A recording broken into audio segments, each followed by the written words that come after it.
Bueno, saludamos a todos nuevamente y vamos a comenzar esta última reunión de este seminario antes del taller final.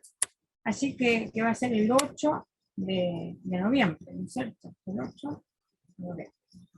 Y entonces continuaremos con un tema que estábamos viendo el otro día, que no alcanzamos a concluir, pero que sería interesante, sí, poder desarrollarlo un poco más, que era la cuestión del cambio conceptual. Yo les he puesto al final una bibliografía bastante nutrida sobre el tema, así que espero que si a alguno de ustedes les interesa, puedan abordarlo con más profundidad, ¿no? Entonces estábamos viendo la cuestión de las decisiones sobre el formateo curricular, ¿no es cierto? Habíamos dicho secuencia de contenidos, que ya lo habíamos visto, la relación entre asignaturas, que también lo vimos, la selección de contenidos, que vimos la presentación del problema y estábamos analizando justamente en relación con los contenidos la cuestión de que muchas veces enseñamos nuevos significados de ideas, de conceptos, de teorías, que los estudiantes traen, pero que es necesario que sustituyan, que cambien o que completen para alcanzar un significado realmente que tenga que ver con los nuevos desarrollos teóricos y con la actualidad en el campo del conocimiento.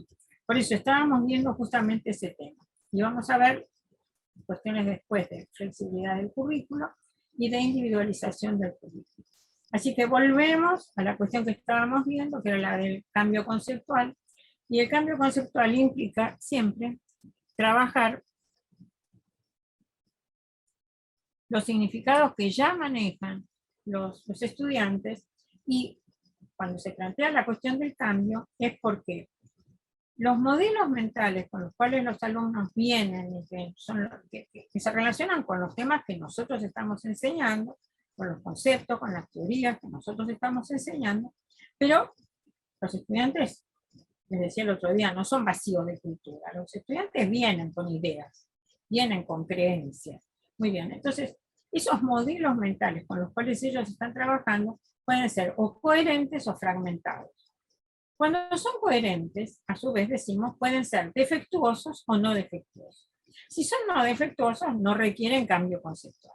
Por lo tanto, nos planteamos cuando esos conceptos son conceptos que tienen cierta solidez en las concepciones que los estudiantes están manejando, pero que efectivamente no coinciden con los significados que hoy nosotros necesitaríamos que ellos trabajen desde el punto de vista de lo que nosotros curricularmente les estamos enseñando.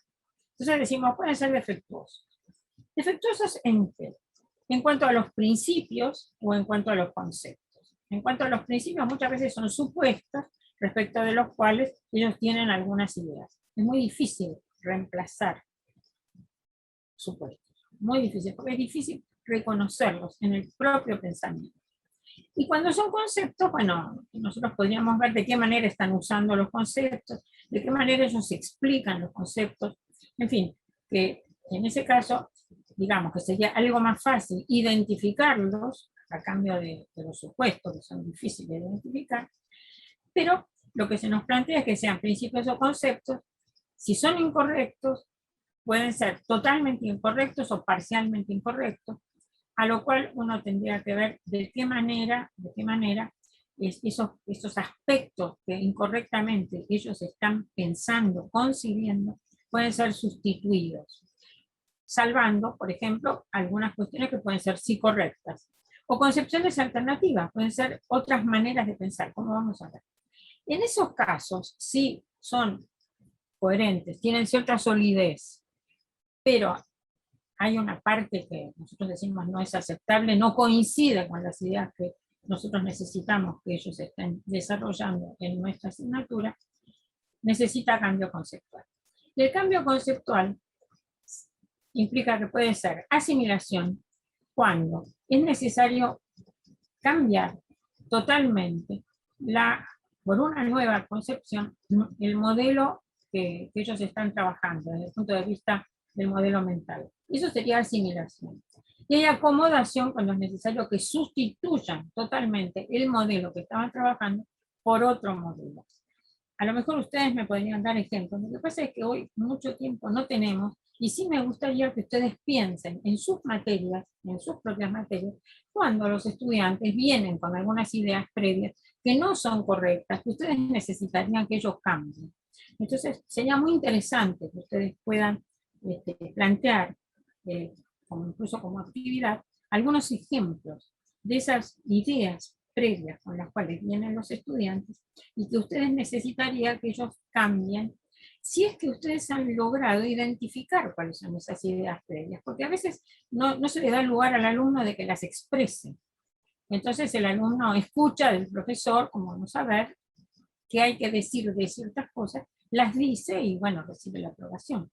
Pero es interesante saber cuando hay un conflicto conceptual, como dijimos el otro día, porque él piensa una cosa y nosotros necesitamos que lo sustituya por otra.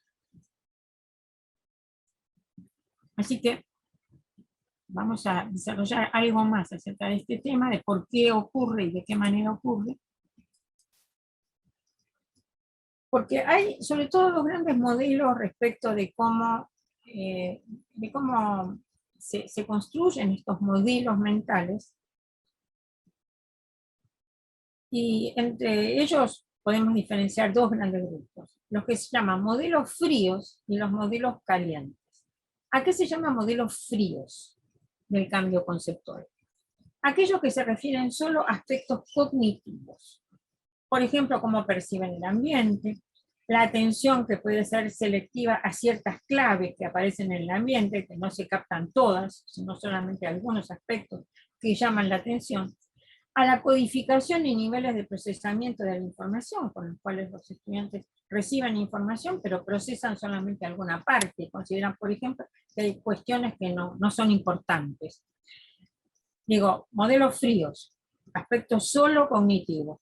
Y entonces, por ejemplo, el tipo de pensamiento que se aplica a la resolución de problemas, como ciertos problemas son solo vistos desde un punto de vista a veces equivocado, y cuesta mucho modificarlo.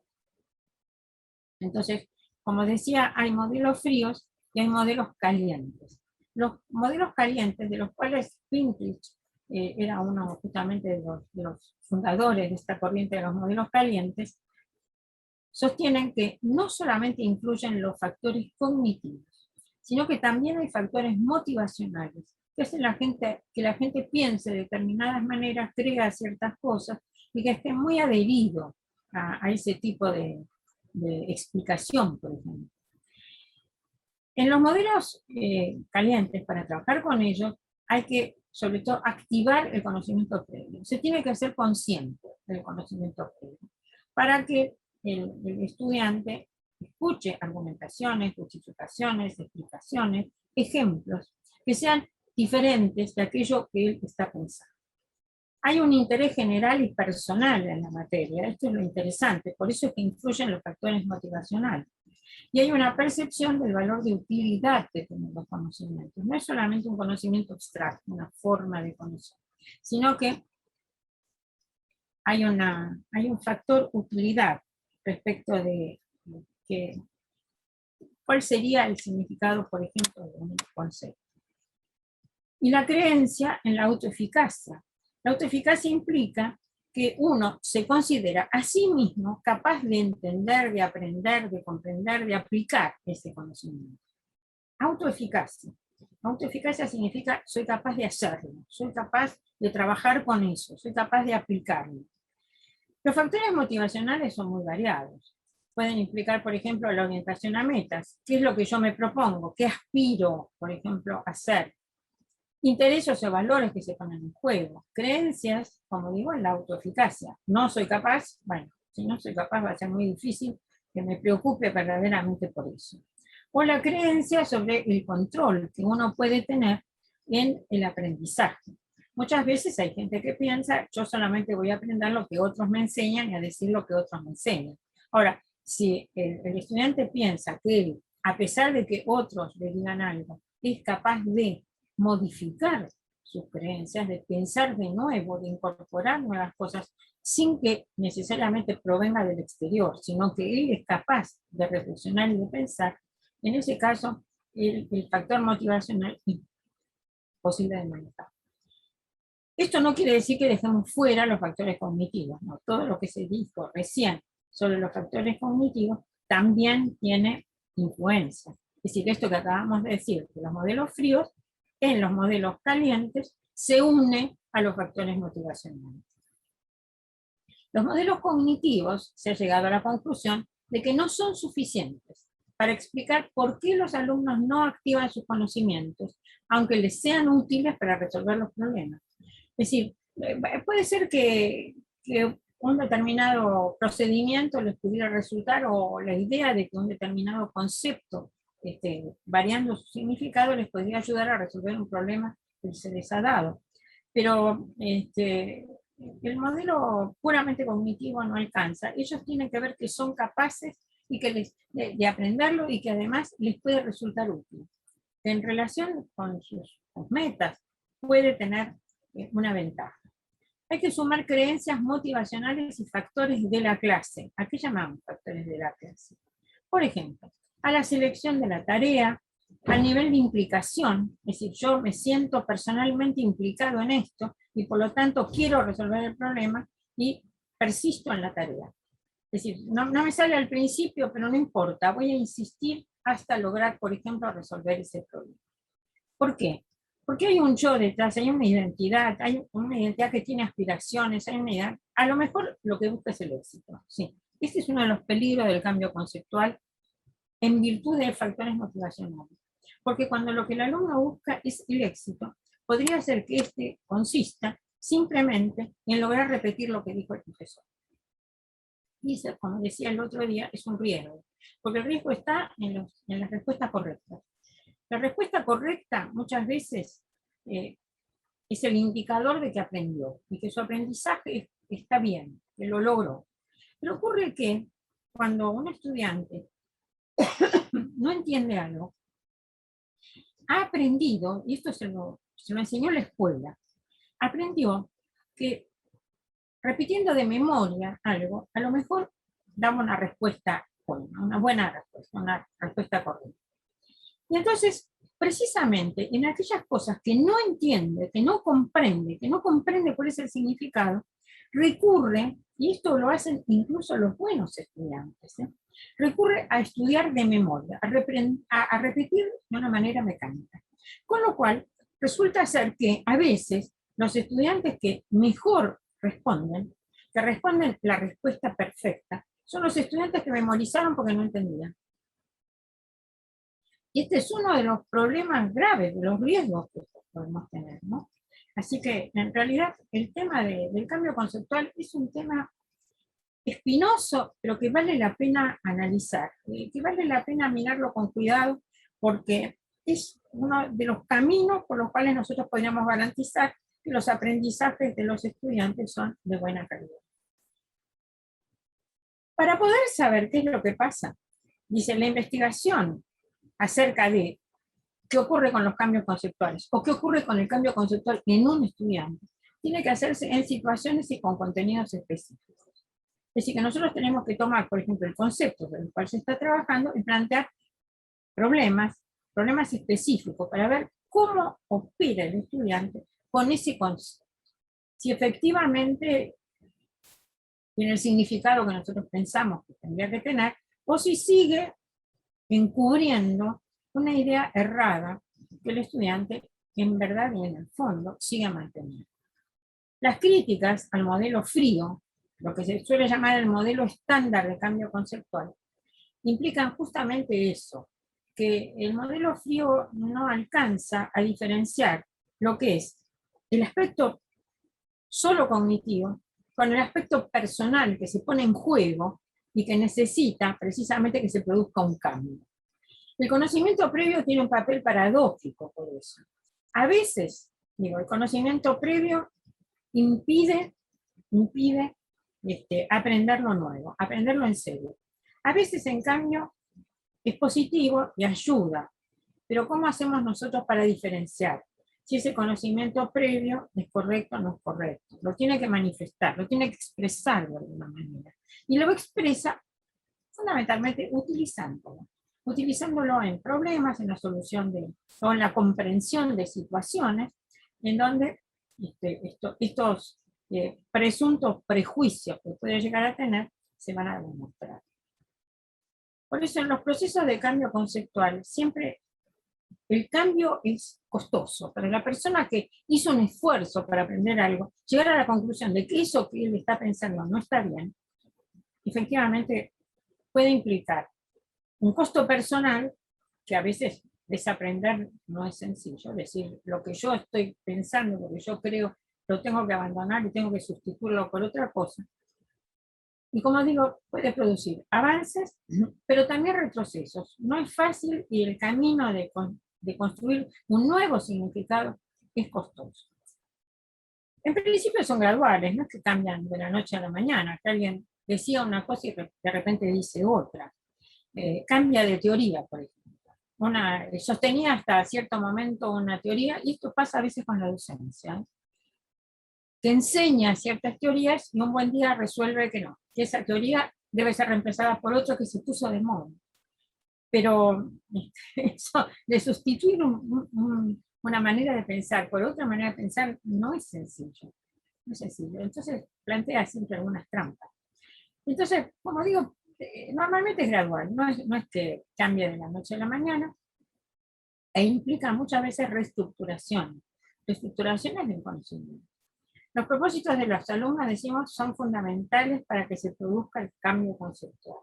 Breiter y Scardamaglia, buenos analistas de las situaciones y de los modos de pensamiento de los estudiantes, ellos dicen que el estudiante tiene que tener el propósito de aprender y de reestructurar, de modificar, de cambiar, de sustituir algunas maneras de pensar que son por ejemplo, contracientíficas o que no pueden sostenerse, porque, bueno, hoy estamos en la época del terraplanismo y de las antivacunas, y ahí nos damos cuenta de cuánto puede costarle a la gente cambiar sus maneras de pensar y cómo muchas veces arriesga la vida y la vida de los demás, justamente sosteniendo ideas que son ideas que no tienen justificativo, que no tienen fundamentación.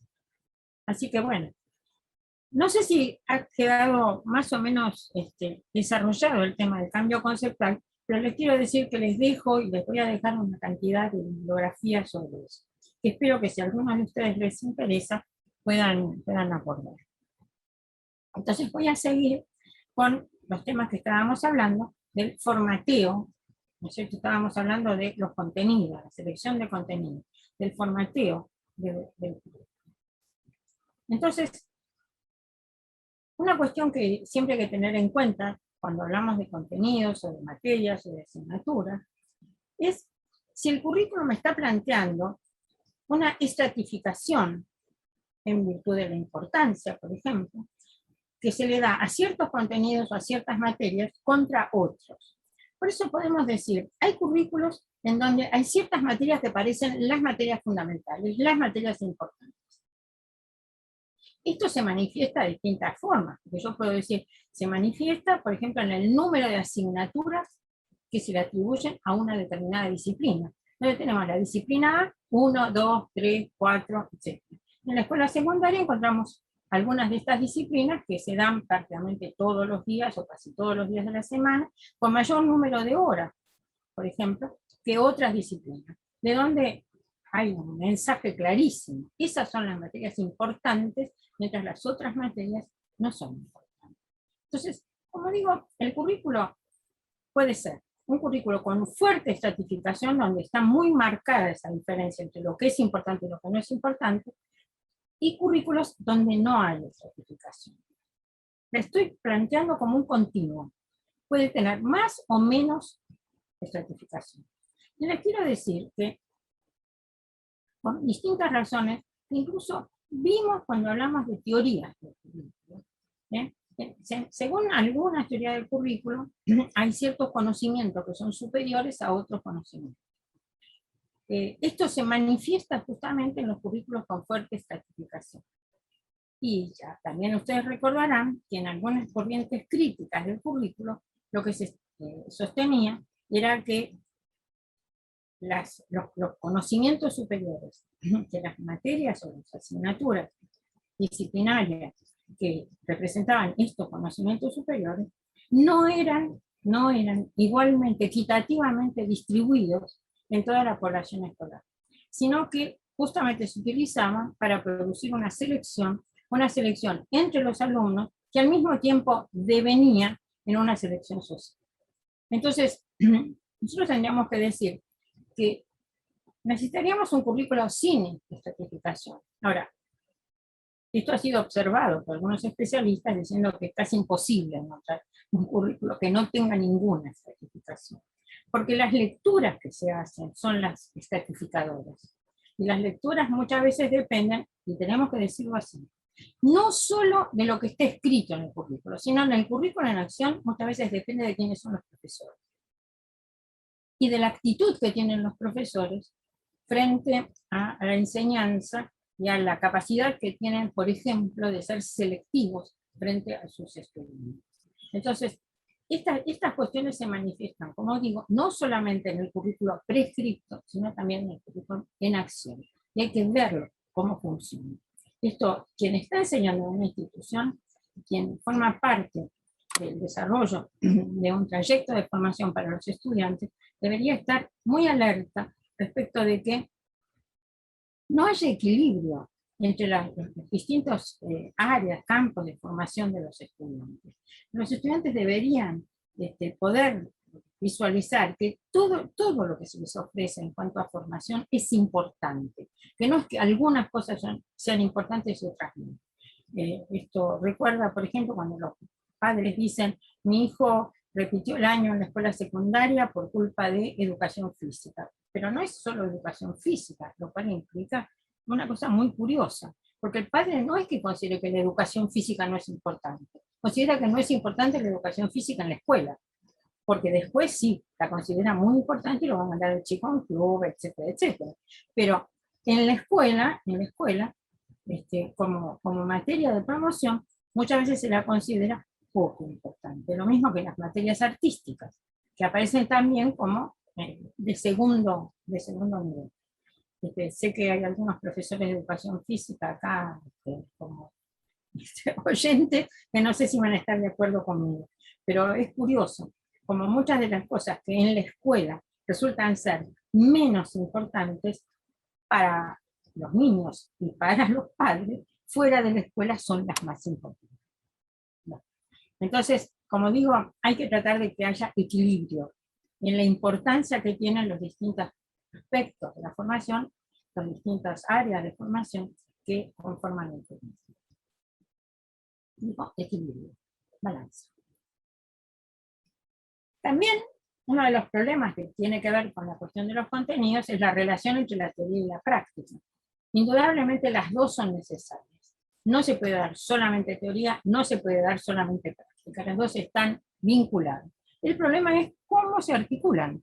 Por eso hice una serie de dibujitos abajo, en los cuales, bueno, se trata de representar esquemas en donde, de qué manera se pueden vincular la teoría y la práctica. Es un tema realmente importante sobre el cual vamos a volver. Y en cuanto a la selección de contenidos, entonces podemos decir que aparecen distintas clases de asignaturas. Por ejemplo, asignaturas teóricas, puramente teóricas, asignaturas teórico-prácticas, seminarios.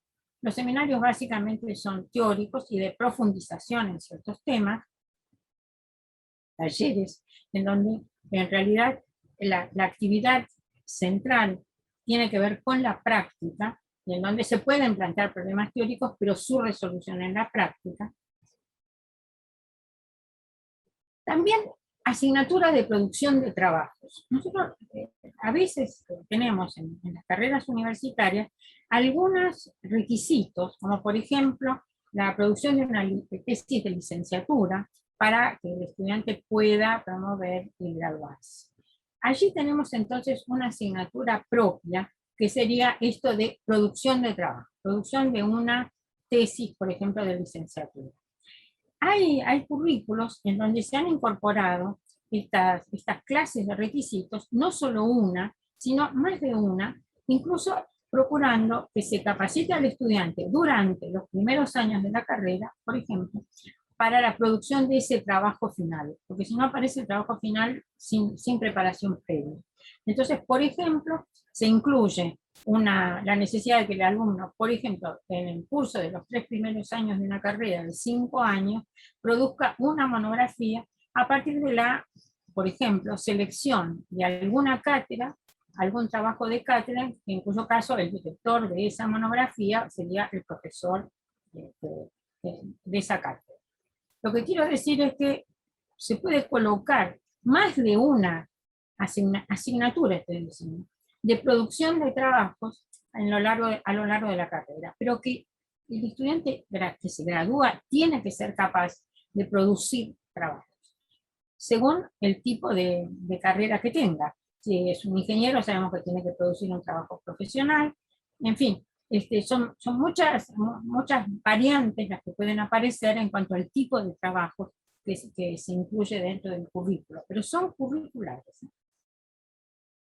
Y también aparecen en algunos currículos lo que se llaman asignaturas de estudio independiente.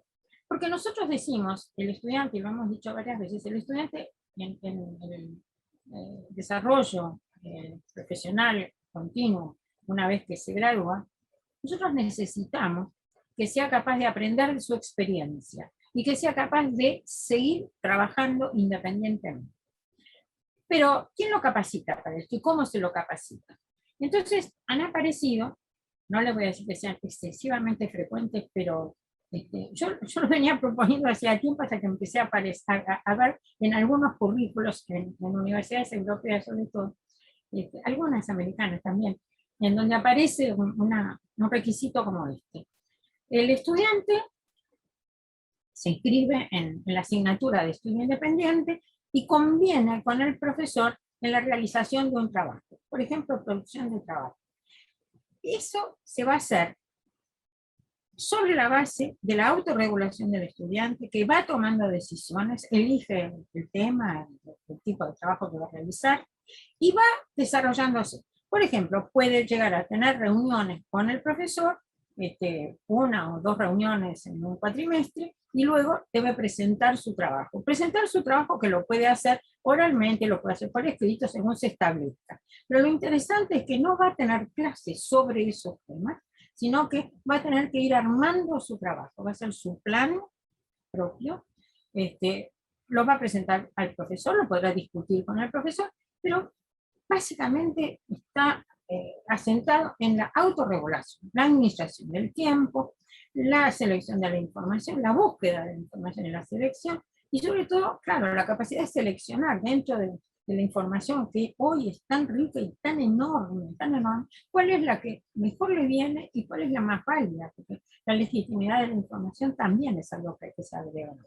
Así que lo que estamos diciendo es que hay una variedad de asignaturas que se pueden incluir, y entre ellas también lo que se denomina educación experiencial, que tiene que ver, por ejemplo, con la inclusión de actividades, ya habíamos mencionado, de actividades, por ejemplo, dentro de un proyecto de extensión que esté trabajándose con docentes de la universidad y estudiantes de la universidad. La educación experiencial, con sus propias características, ya las hemos mencionado.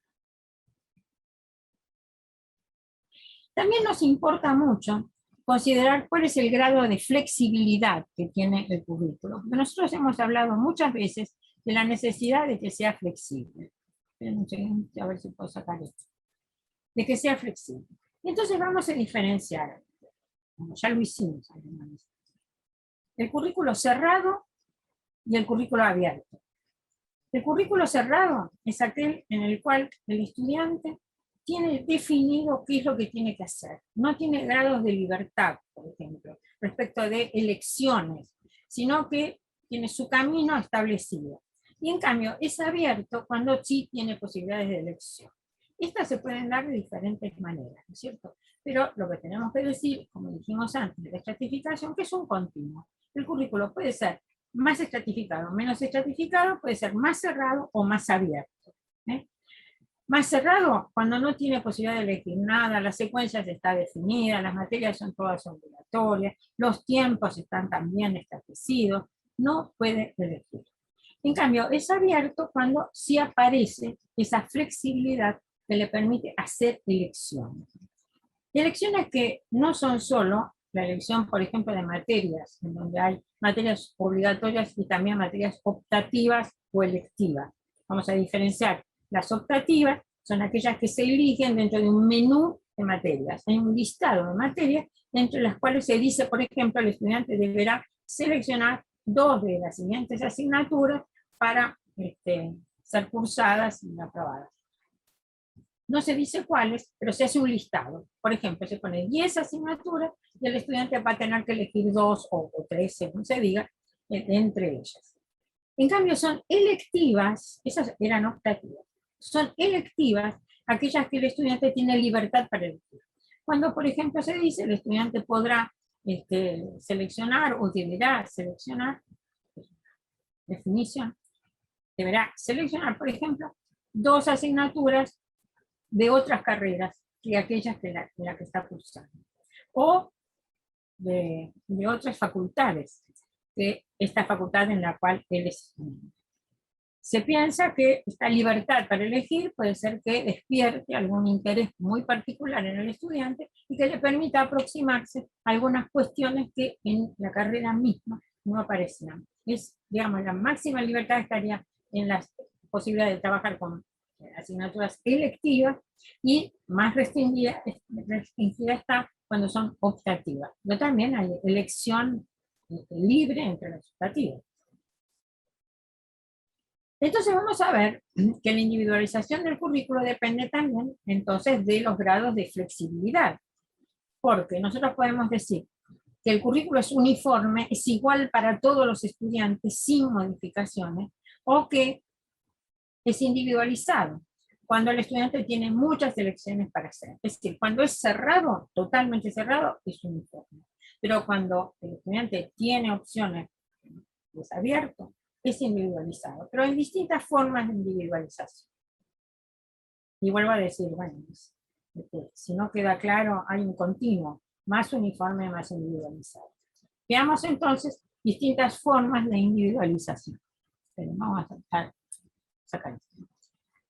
Decimos que es individualizado y que puede serlo de distintas maneras, porque, por ejemplo, vamos a ver esta.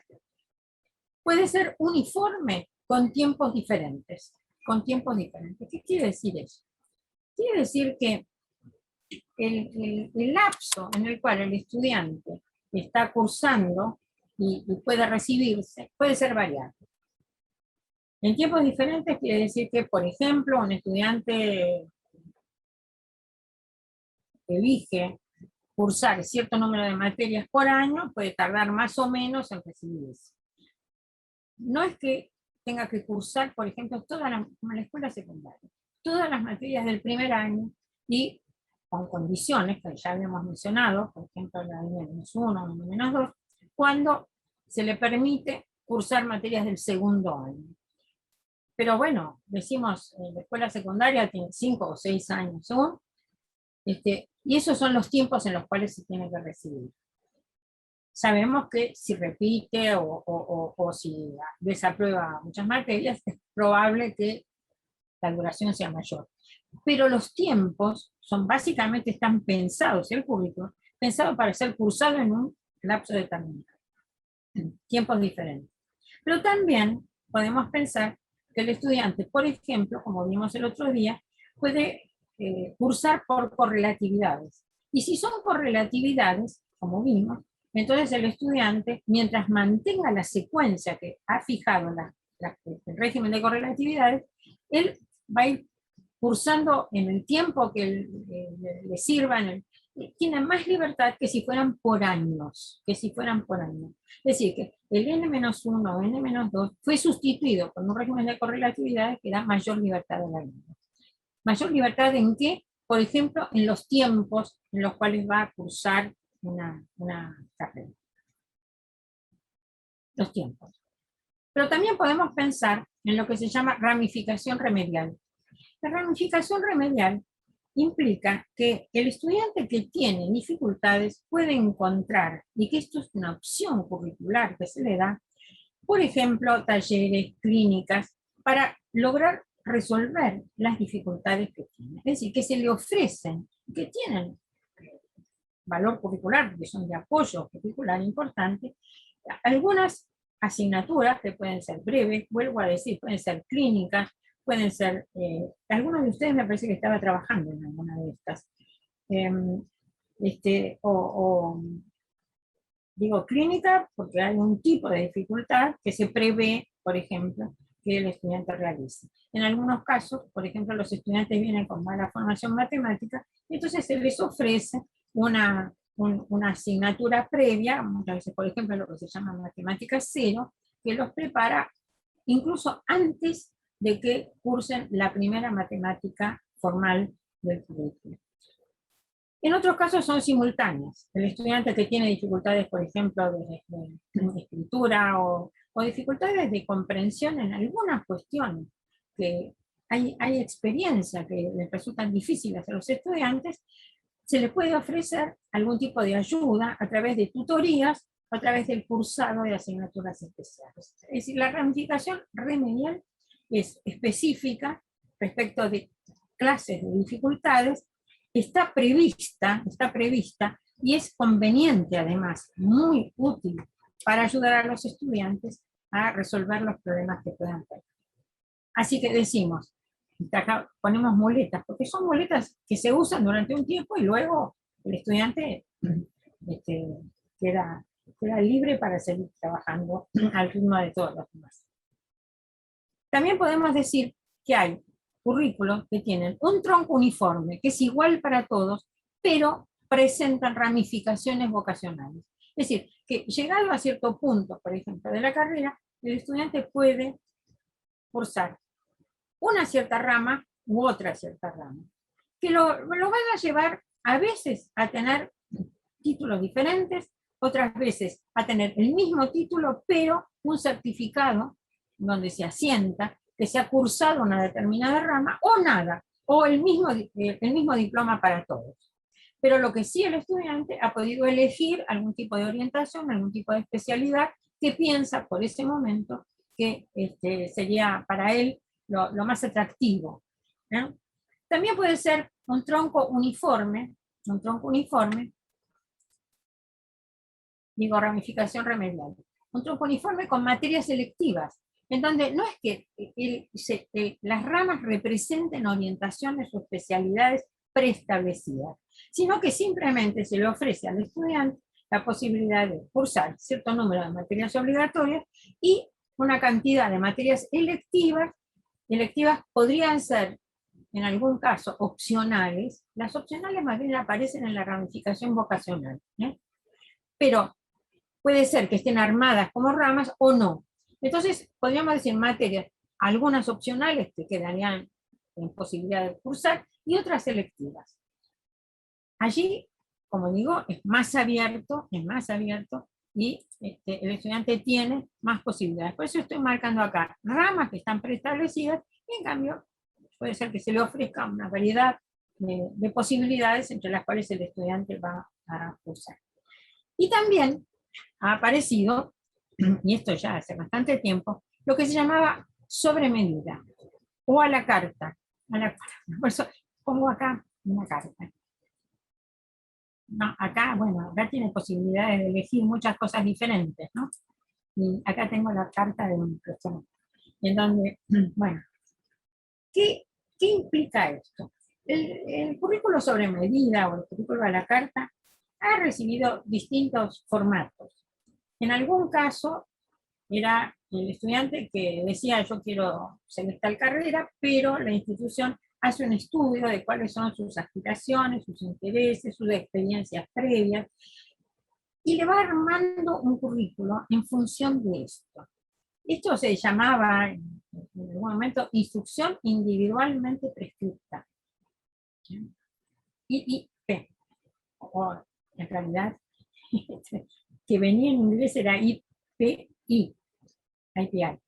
Entonces, la instrucción individualmente prescripta significaba que ante alguna expresión del estudiante que indicaba más o menos cuáles podrían ser sus elecciones principales, se hacía un estudio de sus talentos, digamos,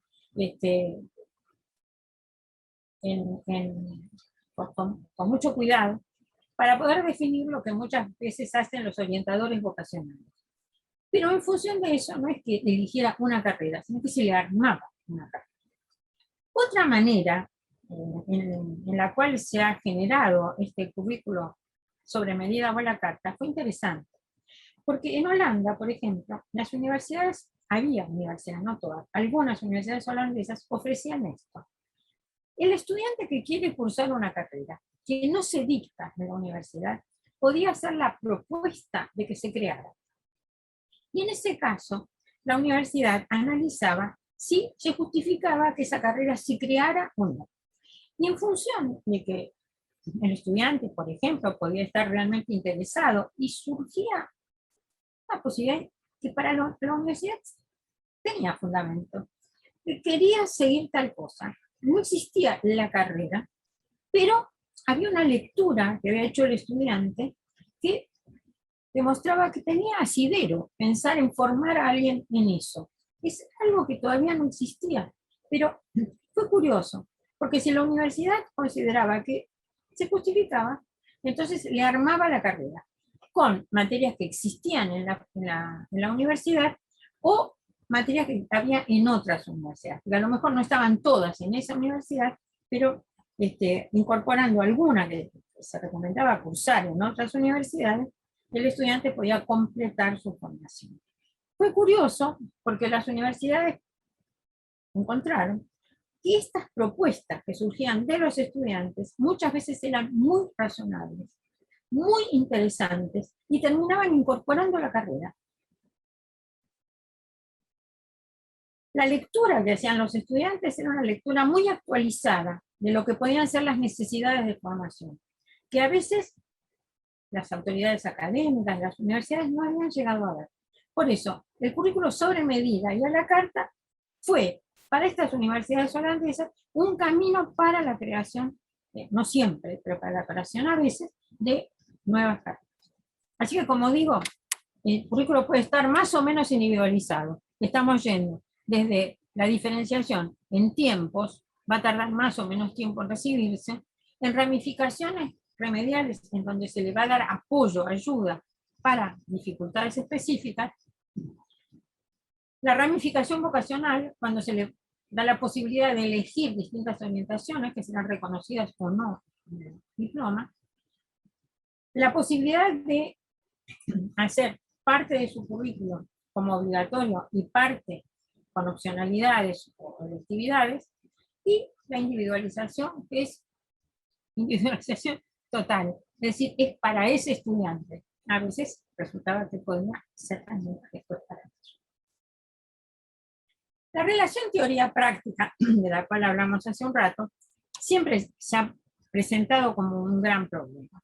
Y quiero decir un gran problema en la formación de profesionales, porque muchas veces adopta este formato.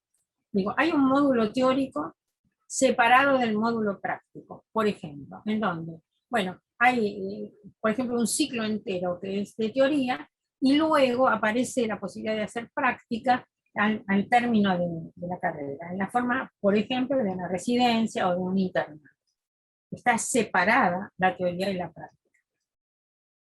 No estoy hablando de los trabajos prácticos que aparecen en las carreras, en donde a veces sí son trabajos, por ejemplo, experimentales, de laboratorio, otras veces son de profundización en algunos temas, depende de las carreras, ¿no es cierto?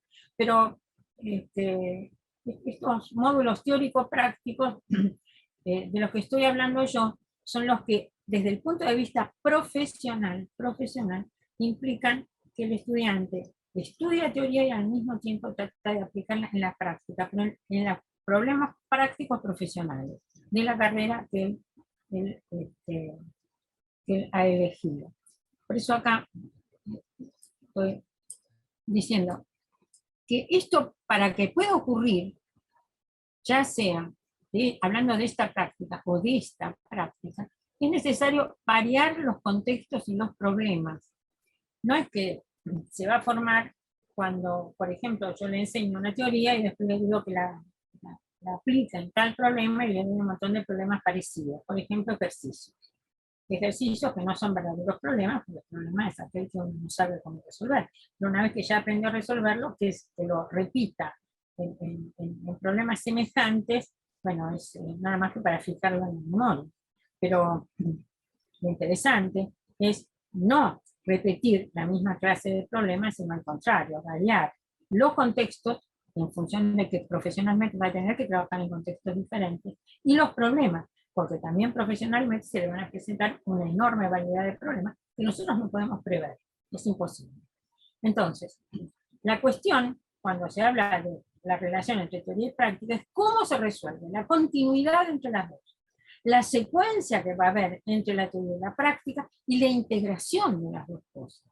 Por eso digo, muchas veces se resuelve poniendo un módulo teórico, por ejemplo, en el ciclo, el primer ciclo, un módulo práctico en el segundo ciclo, tercer ciclo de formación profesional, y otras veces mezclándolos. Pero cuando se los mezclan, ¿cómo se resuelven estas cuestiones? ¿Cómo se resuelven? Esto es importantísimo desde el punto de vista de la formación profesional. Algo vamos a ver. En el campo de la didáctica, se han ido desarrollando desde hace unos 15, 20 años didácticas profesionales. Quiero decir que no es que nacieron hace 15 o 20 años. En el caso, de, por ejemplo, de la salud, aparece poco tiempo después de 1900. Y después aparece en el campo de la administración, y después en el campo de la ingeniería, etcétera, etcétera. Hay didácticas profesionales. Pero formalmente, lo que se han llamado didácticas profesionales, no solo para un campo, sino que plantean realmente las dificultades, la necesidad de resolver adecuadamente las relaciones entre la teoría y la práctica. Estamos hablando de unas didácticas, que después algunas mencionaremos muy brevemente, las llamadas didácticas profesionales. Hay algunos autores que son importantes en este campo. Decimos, desarrollaron nuevos enfoques conceptuales para la formación de actividades en la práctica profesional. Los conocimientos tácitos, según Michael Polanyi, por ejemplo, los conocimientos que se ponen en práctica en el profesional pueden ser conocimientos teóricos, conocimientos prácticos, pero siempre hay, no solamente aquellos que se pueden explicitar, que se pueden decir, que se expresan, yo sé esto y lo digo, sino que también se ponen en juego lo que él llama conocimientos tácitos. Esta expresión que él creó ya hace, digamos, casi 30 años, se ha aceptado, y quiero decirles que se ha aceptado en todas las profesiones, porque en todas las profesiones se encontró que a la par que hay conocimientos que un profesional puede expresar, puede justificar una manera de actuar, por ejemplo, hay otras que o se han incorporado ya tan profundamente que uno las actúa sin pensar, ¿eh? O hay supuestos y conocimientos, procedimientos que se ponen en juego aún sin tener mucha, perdón, ¿no? Sin tener mucha fundamentación explícita. El conocimiento tácito es algo que no se puede decir, que no se puede expresar con palabras, pero que se usa, Se reflexiona sobre la práctica, entonces, en las didácticas profesionales. Se conversa y se escribe sobre la práctica. Entonces, lo que ellos están insistiendo es que los aspectos de la práctica no son solamente la aplicación de la teoría, sino que la práctica también es generadora de conocimiento. Ella misma es generadora de conocimiento. Entonces, decimos que para trabajar con la práctica, según estas didácticas profesionales, es necesario conversar con los estudiantes y que los estudiantes también escriban sobre la práctica. Docentes con estudiantes, estudiantes con estudiantes, hay que hablar de la práctica. Se desarrolla lo que ellos llaman conciencia de la práctica y se estudia la efectividad de equipos y materiales empleados en la práctica. Es decir, no es solamente se da por supuesto que esto sirve, sino que se analiza qué sirve, cuándo sirve, por qué sirve, y si son adecuados para el tipo de trabajo que se quiere hacer. Se diagrama el aprendizaje de la práctica, se diagrama, no es simplemente se da por sentado, no, no, se hace un trabajo expreso respecto de qué clase de práctica, cuánto, qué secuencia tiene que haber y cómo se vincula necesariamente la práctica con la teoría. Se examina con el estudiante su experiencia práctica. Vamos a ver. Vuelvo un poquito atrás. Lo que ellos justamente plantean es que es necesario que el estudiante reflexione sobre la práctica. Por eso dicen, se examina con el estudiante su experiencia práctica. No basta con que la tenga. Ojo, esto es fundamental. Porque muchas veces se piensa que el estudiante, bueno, ha tenido que intervenir en un caso práctico y entonces ya está. No. Lo que importa es qué es lo que aprendió en ese caso práctico, qué le planteó como dificultad y si pudo resolver todas esas dificultades. Por eso, se examina con el estudiante su experiencia práctica. Y para eso, lo que ellos dicen es que hay que, lo que pasa cuando digo ellos es porque hay varios autores importantes en el campo de las didácticas profesionales y he tomado algunas de las características comunes que tienen todas estas didácticas profesionales. Hay que establecer las referencias conceptuales de las actividades prácticas. Esto. Es decir, que la teoría tiene que estar presente. Y sin teoría no sirve. ¿Qué pasa con? ¿Por qué la teoría es tan importante? Porque lo que permite es generalizar.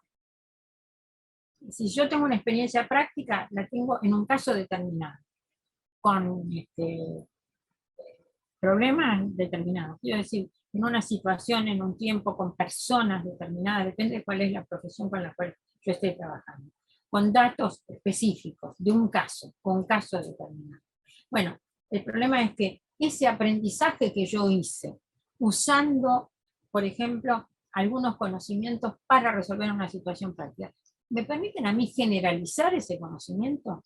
Lo que aprendí en esa situación práctica, a mí me habilita para generalizarlo a todos los casos y decir, si a mí me fue bien en el caso A1, entonces me va a ir bien en todos los casos que aparezcan. ¿Y cuándo voy a saber que son casos parecidos, en los que sí puedo aplicar lo que aprendí, y en otros casos no? Tengo que tener, como dije antes, una variedad de contextos y de problemas comparados, para saber cuándo son análogos, cuándo son diferentes, en qué se parecen, en qué se diferencian, y cuándo lo que aprendí en un caso, porque funcionó, podría ser aplicado a otros casos. Aquí otro caso. Entonces, recomiendan construir una agenda de las actividades prácticas en correlación con los aprendizajes teóricos. Es decir, se aprenden tales teorías, qué cosas se hacen en la práctica, de manera de que la teoría se aprenda mejor y en la práctica la teoría se enriquezca. Definir los contextos de cada una de las unidades de la actividad práctica que se aprende. ¿En qué contexto? Ojo, porque los contextos de las actividades de un profesional son variadísimos. Entonces, tengo que ver cuándo funciona. Determinar instrumentos y materiales necesarios en cada actividad. El profesional va a necesitar conocerlo, saber cuáles son. Si es necesario y conveniente, según los casos, diseñar guías para la actividad. Si es necesario y conveniente, ¿qué quiere decir eso? Yo les decía antes que lo fundamental es la autorregulación por parte del estudiante, porque eso es lo que va a necesitar cuando sea profesional. Si yo a todas las actividades que le doy la consigna de trabajar, les doy una guía paso a paso, entonces nunca va a aprender a tomar las decisiones sola. Esas guías son lo que se llama de aprendizaje vicariante, dependiente. Pero si en todo va a ser dependiente, porque yo le voy a decir cuáles son los pasos, cuáles son las etapas que tiene que seguir, incluso que tiene que pensar en cada paso, nunca va a poder llegar a ser independiente. Necesita la experiencia de ser independiente. Claro, depende, por supuesto, de cuáles son las actividades que yo le pido que realice. En algunos casos tengo que tratar de evitar que precisamente cometa errores, porque los errores, si está trabajando, por ejemplo, con personas o con animales, no, yo no voy a admitir que personas, animales, plantas sufran porque estudiante está cometiendo errores. Entonces tengo que tratar de evitarlo. Y esos son los casos en los cuales, bueno, me dice, voy a trabajar primero con simulación o voy a estar cuidando qué es lo que el estudiante resuelve hacer, por qué lo resuelve hacer, y voy a ir preguntando de antemano qué es lo que piensa hacer. Presentando entonces un orden de exigencia creciente en la atención a la variabilidad de los contextos y las acciones. Primero le voy a presentar algunos que se parecen más, y de a poco voy a ir diferenciándolos, desde los más simples hasta las combinaciones más complejas. Entonces, conversar antes y después de esas actividades con el practicante sobre su experiencia, haciendo referencia a los fundamentos teóricos, siempre fundamental. Siempre tiene que tener fundamentos teóricos, lo tiene que tener claro, que permiten no solamente justificar lo aprendido, sino también generalizar. Por eso digo, las relaciones entre teoría y práctica verdaderamente son difíciles de resolver y hay que ver en cada campo cómo se plantean esas dificultades. Y entonces les voy a decir que si yo estoy haciendo un currículo, un nuevo currículo, por ejemplo, aparece que yo puedo tener, por ejemplo, el currículo prescripto, aprobado, con una serie de instancias de formación que están definidas claramente, pero tengo que pensar que eso que aparece, por ejemplo, en una resolución del Consejo Superior, eso que habíamos llamado el currículo prescripto, incluía ese currículo primero aprobado, ¿eh?, como trayecto de formación en nuestras universidades por la autoridad que puede definir. Pero ocurre que después hay que llevarlo a la práctica. Y llevarlo a la práctica implica poner a interpretación las cosas que dice el currículo general y tratar de especificarlo.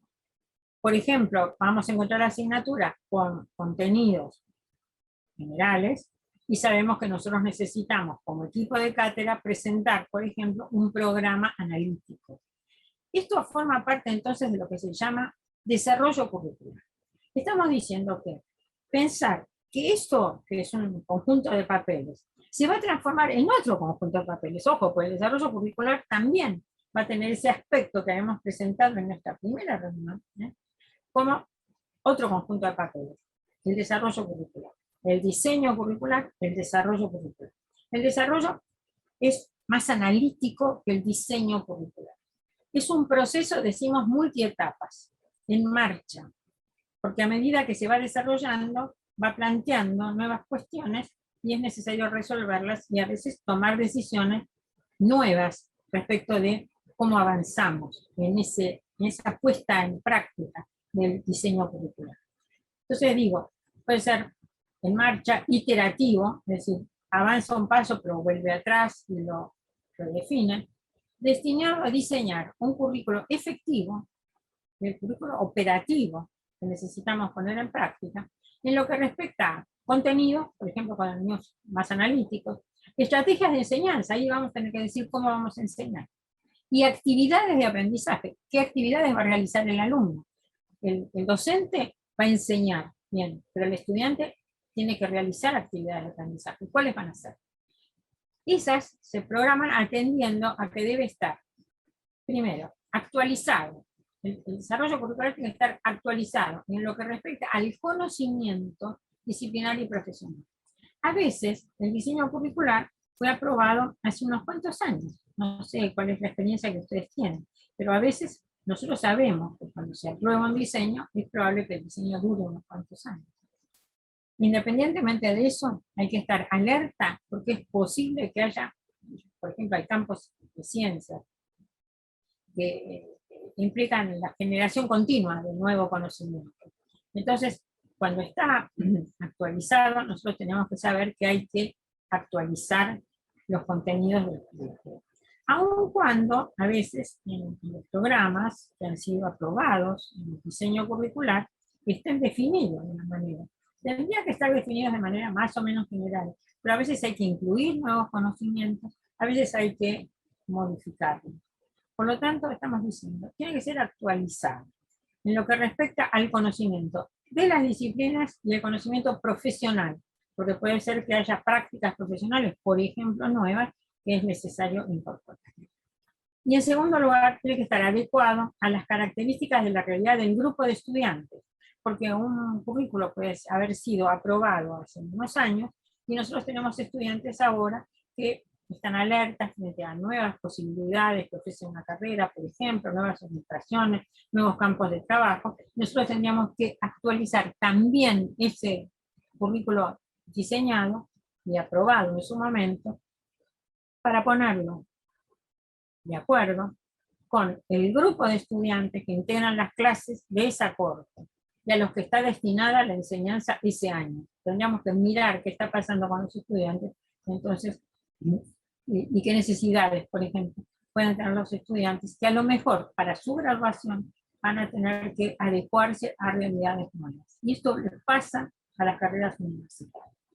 Esta programación, entonces, del desarrollo curricular, tiene carácter de compromiso docente e institucional, pero es hipotética. ¿Por qué digo que tiene carácter de compromiso? Porque si uno toma el diseño e interpreta que el diseño, al llevarlo a la práctica este año, por ejemplo, o este año y el que viene, tiene que tener tales características, o la materia que yo estoy enseñando, hay que actualizarla. Y entonces me comprometo efectivamente a actualizarla.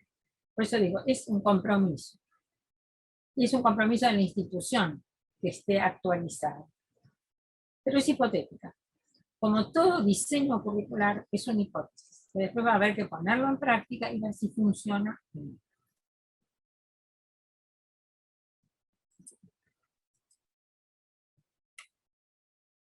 Entonces, lo que hay que mirar, digo, es identificar aspectos que funcionan bien y aspectos que hay que modificar en el desarrollo curricular. Evaluar los aprendizajes que se están produciendo e introducir cambios si son necesarios. Identificar errores y las razones por las que se producen. Reenseñar si es necesario. Cambiar los métodos de enseñanza si es necesario. Dar más tiempo a los estudiantes para que aprendan. Recuerden que el tiempo es decisivo. Pues si el estudiante no cuenta con suficiente tiempo, no va a poder aprender. Entonces, reenseñar si es necesario. Volver a enseñar. Cambiar métodos de enseñanza o dar más tiempo si se revela que esto es necesario, que es causa de fracaso, por ejemplo. Y dar ayuda adicional a los estudiantes que la necesiten. Dar oportunidad de corregir errores, de salvar omisiones, de enriquecer el trabajo. Esto es fundamental, porque la realidad es que si pensamos que es lo que les pasa a las personas, los estudiantes son personas, no podemos prever todo lo que va a ocurrir, pero sí podemos estar atentos respecto de dar todos los apoyos, las ayudas necesarias para que sus aprendizajes sean buenos aprendizajes. El mapa curricular, entonces, es lo que se va a plantear. Vean ustedes, estamos llamando mapa curricular aquel que presenta en un esquema, les vamos a dar algunos ejemplos de cuadros y diagramas de la estructura del currículo y de los resultados de aprendizaje específicos que se proponen. Es una diagramación, un esquema del currículo en su totalidad. Los currículos suelen ser bastante complejos y a veces se presentan en planillas, ¿no es cierto? Pero no siempre las planillas quedan claras respecto de qué es lo más importante, qué no. Las planillas cumplen funciones burocráticas, básicamente, pero no de comprensión de lo que es la estructura del currículo. Por eso el mapa curricular sí está buscando eso, que se presente en un cuadro, en un esquema, en un diagrama. ¿Qué está planteando el currículo? ¿Qué tipos de formación está planteando? ¿Cómo se alinean las distintas asignaturas en campos de formación, por ejemplo? La contribución que hacen los cursos o asignaturas individuales al logro de los objetivos del programa. ¿Por qué esta asignatura está ahí? ¿Qué enseña? ¿Y en qué contribuye a la formación del perfil, por ejemplo, del graduado? Permiten identificar fortalezas del programa e insuficiencias en el trabajo con algunos objetivos importantes. A nosotros nos interesa si estos son los objetivos, si estas son las características del perfil del graduado, cuáles son las disciplinas, cuáles son las asignaturas que van a contribuir a formar eso que aparece como deseable en el perfil del graduado. Entonces, el mapa permite comprender al currículo como un todo, estimula la colaboración entre cátedras y docentes de toda la carrera, porque no es que cada uno pone su granito de arena y no tiene nada que ver con los demás. No, en el mapa aparecen las interrelaciones entre las asignaturas. Cuidado, porque en esas planillas burocráticas que suelen aparecer, no aparecen las interrelaciones. En los mapas sí. Por eso el mapa tiene una gran ventaja. También ayudan a visualizar si la secuencia en que los estudiantes podrán cursar las asignaturas es adecuada. Los mapas, yo les recomendaba dibujar un árbol, ¿recuerdan? Los mapas curriculares son útiles en el desarrollo y reconocimiento de los resultados de aprendizaje, lo cual facilita la evaluación de los aprendizajes, qué resultados se esperan y cómo contribuye cada una de las asignaturas a que en esas evaluaciones aparezcan aprendizajes que son significativos, que son importantes para la formación profesional. A los estudiantes, si los estudiantes ven el mapa, ellos van a comprender la estructura total del currículo y qué es lo que están haciendo, ¿no? A los estudiantes les proporciona una visión general de la función de cada curso, en qué contribuye, como dije, cada curso a la formación, a ese trayecto de formación en los cuales ellos están ahí caminando. La visión general de la función de cada curso en el plan de estudios. Y la razón por la que se deben tomar algunos cursos en un orden determinado.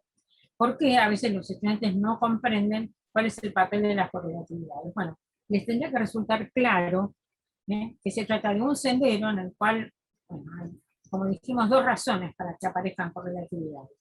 Una es la que haya ciertos conocimientos previos como requisito. Y segunda, dijimos, que el estudiante recorra los distintos troncos de formación en el currículo simultáneamente. Que no haga primero un tronco y después el otro y después el otro, sino que pueda interrelacionar los distintos troncos, pero para eso tienen que ser simultáneos. Entonces decimos que el mapa curricular puede tener la forma de una matriz de doble entrada, más general o más analítica, y que los modelos que suelen aparecer son modelos en donde en esa matriz de doble entrada aparece el formato, por ejemplo, si no, o una asignatura relacionada con el nivel de habilidad. Esto hay que recordarlo, porque no siempre, cuando se ponen las asignaturas, se fija cuál es el nivel de habilidad o el nivel de aprendizaje. Hay algunas asignaturas que son introductorias. Entonces se entiende que esa materia tiene un papel introductorio. Otras son intermedias y otras son avanzadas. A veces las introductorias son comunes a una gran cantidad de carreras, las intermedias a una familia de carreras y las avanzadas a una carrera en determinada. Bueno, habría que fijarlas. Una manera es decir 1, 2, 3. Acá tenemos, por ejemplo, algunos ejemplares. Ustedes pueden encontrar más si buscan mapa curricular en internet, van a encontrar distintos formatos. Acá les pongo como ejemplo distintos formatos, como para que después ustedes en su casa pueden abrirlos y verlos con más claridad. Son de diferentes carreras, pero de todas maneras lo que nos interesa es el formato, ¿no es cierto? Acá, por ejemplo, tengo una carrera con 3 troncos diferentes, con distintos colores, pero acá yo veo cuál sería el camino que el estudiante va haciendo y qué tipo de formación le ofrece cada uno de estos grupos de asignaturas con colores diferentes. Acá también las tengo con colores distintos, pero en lugar de tener acá como si fuera algo parecido a un diagrama de flujo, acá las tengo simplemente ordenadas en función de los tiempos, ¿no? Es decir, qué va primero, qué va después, qué va después, qué va después. Pero también me permite controlar, entender cómo es esa secuencia, ese camino, en donde estas dos asignaturas, por ejemplo, tienen que estar relacionadas, ¿no?, en una secuenciación definida. Bueno, acá también tienen otros ejemplos que los invito después a que ustedes los vean. Así que el mapa curricular requiere, en principio, pensar en esto. Conviene diseñar 2 mapas curriculares. Uno, ¿cuál es el currículo deseable? El currículo deseable es el normativo, es el que debe ser así. Ese es el mejor. Pero el currículo real es el descriptivo, porque no siempre las condiciones se dan, el tiempo no se alcanza. Ojo, porque el tiempo es muy importante en el campo del currículo. Es curioso porque siempre se habla de espacios curriculares. En realidad, el espacio no representa nada desde el punto de vista curricular. El tiempo sí. El tiempo es lo significativo. ¿Cuánto tiempo le voy a dedicar a esto? ¿Cuánto tiempo y en qué orden? El tiempo es decisivo respecto del orden. Entonces, yo puedo decir, a mí me gustaría que esto fuera así. Y conviene que tenga un mapa curricular de lo deseable. Pero también puedo decir, pero hasta ahora no pude conseguir tal cosa, no tengo tal otra, no tengo una materia optativa que me gustaría poder dar, pero no al fin la dé, etc. O no tengo cargos suficientes para dar, por ejemplo, trabajos clínicos, ¿cómo los sustituyo? Y en ese caso voy a decir, bueno, con unas tutorías, por ejemplo. Y las tutorías, los programas de tutorías de estudiantes avanzados se han revelado como muy útiles, como les dije alguna vez, no solo para el estudiante que recibe la tutoría, sino también para el estudiante que tutorea. Ellos dicen, los estudiantes que han sido tutores, que han aprendido muchísimo ayudando a los demás, que se han aclarado a sí mismos incluso ideas. Así que bueno, no solamente es un trabajo solidario, sino que es un trabajo formativo para quien lo realiza. Por eso digo, el currículo deseable podría representar que los mejores profesores del mundo den todas las materias. A lo mejor no los tengo. Bueno, ¿qué hago? ¿Cómo lo resuelvo en la realidad? Trato de aproximarme. Pero entonces conviene tener el currículo normativo, el currículo deseable. Y también tiene que ver con las condiciones de la realidad que yo tengo que conocer y saber en qué sentido son restricciones, en qué sentido son limitaciones. Así que, en síntesis, el mapa curricular permite identificar brechas en la presentación de contenidos. En la medida en que yo construyo todo eso, al final a lo mejor me doy cuenta de que faltó algo, que hay algo que yo no estoy dando, que se supone que el estudiante debiera poder alcanzar, pero que no está, en ese mapa no está. Permite identificar errores en la selección de las correlatividades establecidas. Eso es, la vez pasada hablamos de esto y es importante. Permite identificar superposiciones en la presentación de contenido. Las superposiciones hay que ver si son malas, perjudiciales o son beneficiosas. A veces, por ejemplo, nosotros decimos, acá estamos haciendo una superposición de los contenidos, por ejemplo, de una asignatura 1 con la de una asignatura 3. Pero, en realidad, a lo mejor es bueno que esto se repita. ¿Por qué? Porque se va a repetir en un nivel superior. Entonces, yo puedo decir, en un nivel introductorio presento ciertas cosas, pero con el criterio del currículum espiral puede ser que vuelva a aparecer más adelante. ¿Va a aparecer igual o va a aparecer en ese nivel de avanzado? ¿Y por qué digo que va a ser de avanzado, de conocimiento avanzado? Bueno, ahí me lo tengo que preguntar. Pero entonces, identificar las superposiciones puede ser necesario, puede ser útil, no necesariamente perjudicial. Ahora, cuando es una superposición de lo mismo, igual, ya no vale la pena, porque nosotros tenemos un problema de tiempo en los currículos. Siempre el tiempo nos resulta escaso. Entonces, una superposición inútil, que no hace falta, nos quita tiempo. Pero vuelvo a decir, cuidado, las superposiciones pueden ser necesarias. Y permite también identificar cuello de botella, dijimos, en la selección de las correlatividades, que el estudiante después finalmente le van a hacer perder años, y cuando se pierden años, en realidad se pierde aprendizaje. No solo se pierde el tiempo, sino que se pierde aprendizaje. Porque a medida que pasa el tiempo y el aprendizaje va quedando atrás y atrás y atrás, el aprendizaje del conocimiento se debilita. Entonces, para que se fortalezca, es necesario estar trabajando en él. Por lo tanto, impedir que haya cuello de botella es una manera de mejorar también el aprendizaje. Y ahora yo quiero dedicar un rato a uno de los problemas que les decía que el currículo en las universidades tiene que atender, y que es un problema siempre, cómo se resuelve bien. Es el diseño del primer año de estudios de la universidad. Por eso vamos a dedicarnos un momento a esta cuestión, que es uno de los grandes problemas que hay en todas las carreras universitarias y en todas las universidades. implica cuidar, digo, especialmente el diseño curricular del primer año. ¿Por qué? Porque hay que tener en cuenta que es una etapa de transición para los estudiantes.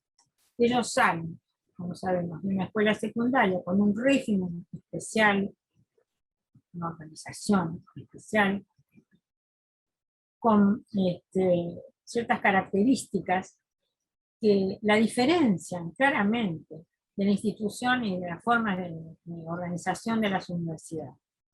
Entonces, el pasaje de una a otra, necesariamente, como vamos a ver, es difícil. Requiere orientación y apoyo los estudiantes, que deben ser previstos en el diseño y el desarrollo curricular. Porque no es que nosotros decimos, él viene de la escuela secundaria, bueno, nosotros somos distintos, nosotros vamos a hacer un diseño diferente, la organización de la universidad efectivamente es diferente, el diseño curricular es diferente. Bueno, tenemos en cuenta que el estudiante está viniendo de otra organización, de otro diseño. Esta es una de las cuestiones. El estudiante sale de la escuela secundaria y va a ir a la universidad. Pero vean ustedes, hay, digo, una transición. Y esa transición es difícil. Y algún estudiante se puede caer y perder en ese camino. Son instituciones diferentes, que plantean problemas a los estudiantes, ¿no? A ver, perdón, vamos a sacar esto. Digo, hay un periodo de transición. ¿Cómo se resuelve? ¿Cómo se lo ayuda al estudiante para resolverlo? Veamos.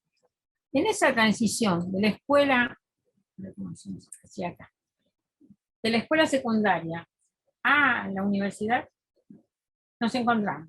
La escuela secundaria tiende a ser una institución de estructura rígida, por años, dijimos, el currículo es por años, con profesores por materia, con horas preestablecidas en una semana. El estudiante, si analizamos qué es lo que le está pasando, resulta que si hay 12 o 13 materias en la escuela secundaria, pasa por 12 o 13 materias cada semana. Y en cada hora de clase pasa, o cada 2 horas de clase pasa de una manera de pensar a otra manera de pensar, de un vocabulario a otro vocabulario, de un campo de conocimiento a otro campo de conocimiento. En fin, este tema es un tema complicado. Tiene horarios establecidos, el estudiante no administra el tiempo es administrado por la propia escuela. La cursada está fuertemente organizada.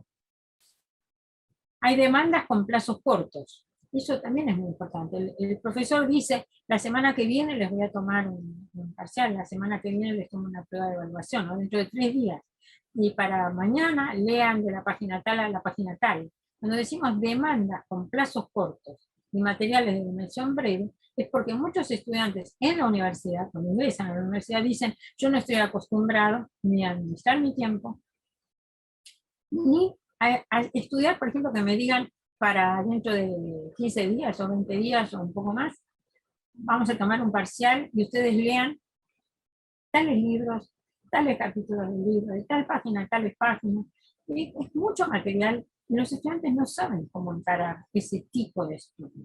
Dice, ¿cómo seleccionarlo? ¿Cómo establecer los tiempos necesarios? ¿Cómo distribuir su tiempo para, por ejemplo, que en determinadas materias, en distintas materias, tengan que leer simultáneamente diferentes materiales? Y esto en la universidad ocurre continuamente.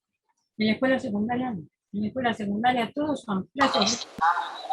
Esa diplomatura, y hay mucha gente que no es de Belén, ¿me entendés? O sea que muchos de los preinscritos no son de Belén. Entonces ella lo que considera es que tal vez es mejor dictarla virtual. No sé si nos estabas hablando a nosotros, o estabas hablando. No sé quién hablaba, perdón. Pero no sé si estaba dirigido a todos nosotros o a alguien en particular. No escuché todo, así que tampoco puedo saber. Hola Beatriz, no se escuchó bien lo que decía. Perdón, se activó sin querer. No me di Algo cuenta. pasó, porque yo empecé a escuchar ruido. No, dale, no te preocupes. No, está bien. Yo no la puedo silenciar sin silenciarlos a todos, entonces por eso estoy atenta y le mandé un mensajito por privado, a ver si se puede activar, digamos, y silenciar. ¿A quién le mandaste el mensajito? ¿A chat? Sí, aquí salía que Beatriz salía un ruido de una conversación de una de las participantes. Ah, bueno, está bien. Ahí estábamos hablando de esa conversación. Justamente. Por eso. ¿Y entonces? No, ya está, vamos a continuar. Listo. Entonces decía, demandas con plazos cortos y materiales de dimensión breve en la escuela secundaria, en la universidad no es así. Materiales con vocabulario relativamente conocido. Razonamientos relativamente sencillos. Tratados como un adolescente. ¿Y qué pasa en la universidad? Es una institución con estructura flexible. Con horarios selectivos. Con cursada flexible. Con demandas con plazos medianos. Y materiales variados de dimensiones mayores. Materiales con vocabulario desconocido y mucha densidad de información. Este es un tema, está estudiado así, como que el material académico tiene mucha densidad de información, tiene mucha más información que los textos, por ejemplo, que el estudiante maneja, o que selecciona, en los que selecciona la información en la escuela secundaria. Razonamientos muy variados y complejos en la universidad, por ejemplo, disciplinas diferentes donde se piensa de manera diferente y se espera que él además se piense y se exprese correctamente. Y es tratado como un adulto, no como un adolescente, sino que se espera que tome sus decisiones de estudio y todo eso, como si fuera ya un adulto. Así que la contrastación para el estudiante que ingresa es muy grande, muy grande. En un entorno virtual de aprendizaje, esas características se acentúan. Piensen ustedes, ¿no? Esa ha sido la experiencia de los estudiantes que salieron de la escuela secundaria, algunos sin haber concurrido a la escuela siquiera en el último año de la escuela secundaria, e ingresaron a la universidad. Y que son los estudiantes que a lo mejor ahora tenemos en primer año, ¿no? Algunos en segundo, porque en el primero tampoco tuvieron presencialidad. Entonces, estas cuestiones son muy agudas, no podemos dejar de considerarlas, ¿sí? Tenemos que ser muy cuidadosos. El tema es que, como profesores, tenemos que tener cuidado, pero como diseñadores de currículos tendríamos que hacer algo para poder solucionar estos problemas, ayudarles a los alumnos a que puedan hacer la transición de la escuela secundaria a la universidad. Tenemos que pensar cómo hacer.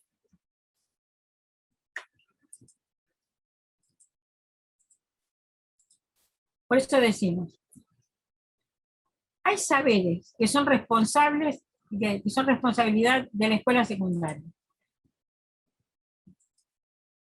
Hay otros saberes que son requeridos en los estudios de nivel superior. Nosotros tenemos que saber qué es lo que la escuela secundaria enseñó, qué es lo que no enseñó.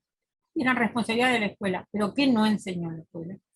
Y que la universidad se está requiriendo. Porque si nosotros no ayudamos al alumno a hacer este pase, a hacerlo efectivamente, a lo mejor nos vamos a encontrar con que lo estamos expulsando, de hecho.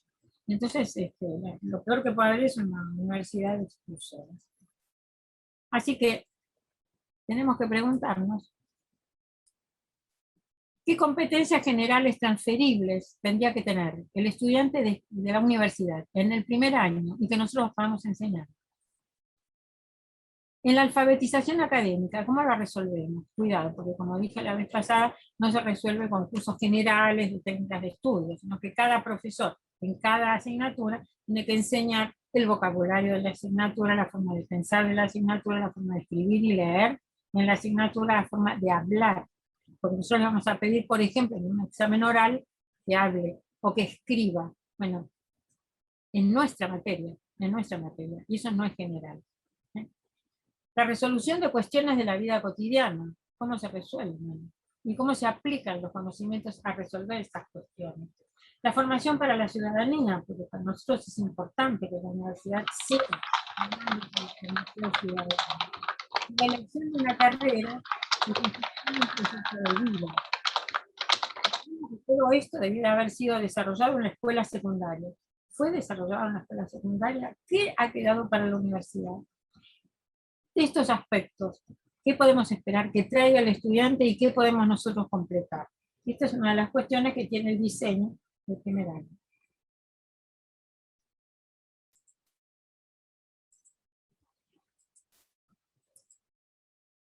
Entonces decimos, la definición de los requerimientos de saberes, ¿eh? Decimos qué espera la universidad que traiga el estudiante. Los requerimientos de saberes, ¿de qué depende? Depende de la universidad que lo recibe, de la institución que lo recibe, de la institución que lo recibe. No toda institución pide lo mismo. ¿Qué vamos a pedir nosotros? Esta es la pregunta para el diseño de primer año. ¿Qué pide nuestra universidad? ¿Qué supone de esto que nosotros habíamos mencionado acá? ¿De acá? ¿Qué supone la universidad que el alumno trae? ¿Qué saberes trae? ¿Qué competencias generales tiene? ¿Qué nivel de alfabetización académica tiene para las distintas disciplinas? Si puede resolver cuestiones de la vida cotidiana que tienen que ver con la administración de su tiempo, por ejemplo. Porque tomo ese caso porque los estudiantes de primer año se lamentan profundamente de que no pueden administrar ese tiempo porque es diferente. En la escuela secundaria se lo administraban, acá no. ¿Qué formación tiene para la ciudadanía? Porque nuestras universidades nacionales, por ejemplo, tienen órganos colegiados de gobierno. Bueno, esperamos que para el estudiante esto sea importante y que pueda participar. Y si está realmente en condiciones de elegir la carrera, si lo ha elegido bien, si sabe por qué espera, qué aspiraciones tiene, y se puede construir un proyecto de vida, de lo cual depende que efectivamente pueda seguir estudiando. Entonces, como decía, hay saberes que dependen de la escuela secundaria, otros dependen de la universidad, y dependen fundamentalmente de qué es lo que pide la universidad a la cual llega, la nuestra. ¿Qué está pidiéndole la nuestra? Tenemos que ser conscientes de qué es lo que pide esa universidad, la nuestra, en cada una de las carreras.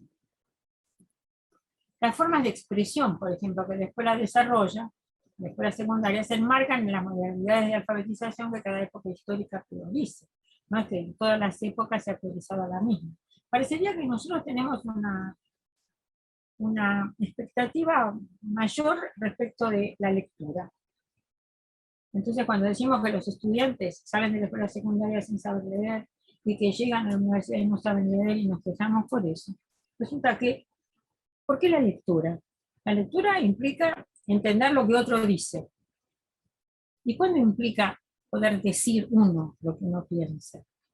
Crear uno lo que uno piensa. La lectura es una manera de aproximarse a la escritura.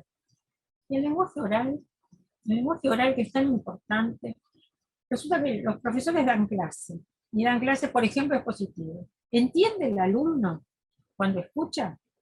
Yo les voy a decir que hay algunos trabajos que muestran que no entiende, porque no entiende lo que lee, pero tampoco entiende lo que escucha. Entonces, sabe hablar, sabe escribir, porque para escribir no se trata simplemente de que copie, sino que ponga sus ideas, que tenga ideas para escribir. Bien, entonces decimos, las formas de expresión dependen de la época histórica. En este momento, por ejemplo, lo visual tiene mucha importancia. Y muchos estudiantes tienen una orientación hacia lo visual. Podemos usar eso como puente para ver cómo pueden leer, hablar, escribir y escuchar. Los saberes que debe poseer un estudiante que inicia sus estudios en la enseñanza superior son de nivel medio o alto de alfabetizaciones variadas. ¿Variadas por qué? Porque hay muchas alfabetizaciones diferentes. La alfabetización académica puede ser científica, matemática, audiovisual, tecnológica, de interacción social y trato con otros, digital, lingüística. Perdón. Ahí está. Informacional. Cuando decimos informacional no decimos informática. Ahí la pondríamos aquella en la digital. Lo informacional es el manejo de información. La búsqueda, selección de información. Y lingüística, artística, y en lo que se llama multialfabetizaciones, porque las relaciones que hay entre estas distintas alfabetizaciones también son muy valiosas de poderlas manejar. Así que como vemos, hay una variedad de alfabetizaciones académicas que se pueden desarrollar en parte en cada una de las disciplinas, que tienen que ser objeto de trabajo en cada una de las disciplinas, en cada una de las asignaturas. Para ser estudiante universitario, entonces, al estudiante que llega, le es preciso aprender a administrar su tiempo, a tomar decisiones propias adecuadas para diferentes situaciones, a manejar sus motivaciones, porque algunas cosas le van a interesar muchísimo y otras no, y las va a tener que asimilar. A poner atención y comprender cabalmente las informaciones que recibe las consignas de trabajo. Tiene que entender qué es lo que se le está pidiendo, las informaciones que circulan dentro de la universidad, que tal materia, tal cosa, que tal otra, que los prácticos, que, bueno, que el profesor. Tiene que manejar esa información. En la escuela secundaria también circula información, pero él no tiene lecciones. En la universidad sí. Y estas informaciones que él no entiende lo pueden llevar a tomar decisiones inadecuadas. Dedicar más tiempo que en la escuela secundaria al estudio independiente. En la escuela secundaria, como dijimos, le dan trabajos cortos para estudiar, de la página tal a la página tal. Acá nadie le va a decir de la página tal a la tal. Le va a decir tales capítulos, tal libro, y él va a tener que arreglarse para ver qué es el libro qué. Y realizar trabajos sin supervisión constante. Porque acá se le va a decir que prepare un parcial, por ejemplo, y hay 2 parciales en un cuatrimestre que cubren toda una asignatura. Bueno, ¿qué posibilidades tienen de manejar esa clase de situaciones? Es preciso evaluar por sí mismo su estilo y ritmo de estudio. Si la forma que tiene de estudiar le rinde efectivamente, lo tiene que cambiar. Y si tiene que tomarse tiempo a lo largo del cuatrimestre, por ejemplo, y no estudiar la noche anterior, por ejemplo, a un parcial. Decidir si ha comprendido lo estudiado. ¿Lo entendió? ¿Está preparado? ¿Ya terminó el trabajo? ¿O tiene que revisarlo y hacerlo de nuevo, o parte? Establecer relaciones con sus compañeros y apoyarse en ellos cuando lo necesita, porque lo va a necesitar. Entonces la formación en grupos de trabajo, como sabemos, es absolutamente importante. Entonces, relaciones con sus compañeros, y nosotros tenemos que facilitárselo. Y las formas en que se organiza el trabajo en la disciplina pueden ayudarlo precisamente a formar parte de grupos. Poner a prueba sus conocimientos cuando tiene oportunidad de hacerlo. Participar en clase. No esperar para hablar que sea el momento del examen oral, por ejemplo. No. Es necesario que hable en clase, que pregunte en clase, que conteste cuando hay preguntas, que aprenda a usar los conocimientos, el vocabulario, la forma de expresarse propia de la asignatura. Pedir ayuda a los docentes cuando lo necesita, porque el docente no va a estar siempre presente como en la escuela secundaria, sino que él va a tener que acercarse, aproximarse al docente. Bueno, tiene que aprender y el docente tiene que estar allí para ofrecerle la ayuda. No retrasarse en la primera etapa, porque después le será muy difícil recuperarse. No los primeros meses estar a la expectativa y no participar, porque después le va a costar muchísimo más poder insertarse en la relación con los docentes, con el trabajo, con el compañero. Pero también depende de cómo los profesores le vamos acostumbrando, eso tiene que ver con lo que se llama el currículum de acción, cómo lo vamos acostumbrando a ir superando estos problemas. Las tasas de abandono son mayores que en los años siguientes, en los primeros años. Hay mayor número de estudiantes que abandonan en los primeros años que en los siguientes. Las experiencias del primer año provocan abandonos, también en años siguientes o cambios de carrera. A veces cambia de carrera, otras veces está en segundo o tercer año, pero como le fue mal en primero, no puede continuar, ¿no? Porque las fallas de los primeros años quedan lagunas, quedan errores, y no los puede superar. Por eso el primer año tiene que ser muy sólidamente diseñado y de formación para los estudiantes, con mucho cuidado. Tiene que ser un año de cuidado para los estudiantes. Un ejemplo les voy a dar nada más.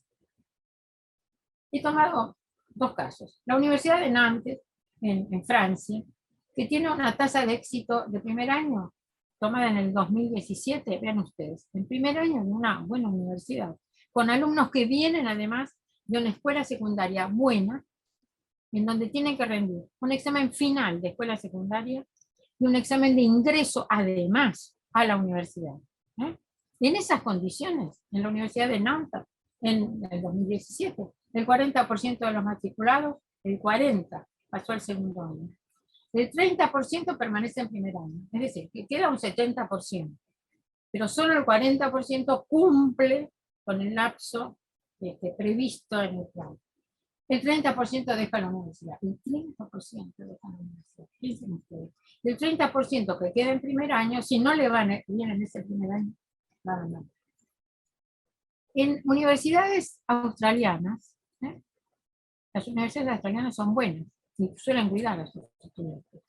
En estudios hechos en 1994, 2004 y 2014, veamos, ¿qué pasó con la matrícula? Hay más estudiantes a lo largo de estos años. Hay más estudiantes mujeres, van creciendo el número de estudiantes mujeres. Hay más estudiantes de 25 y más años. A medida que pasa el tiempo, cada vez tienen más años los estudiantes que vienen. Hay más estudiantes con necesidades especiales, porque ahora saben que van a ser atendidos y van a poder aprender.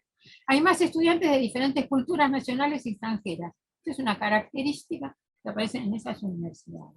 A ver, veamos. Y entonces, ¿qué conclusiones sacan ellos? Que hay mayor diversidad entre los estudiantes. No son iguales y que hay que tener distintas motivaciones. Vienen con distintas motivaciones.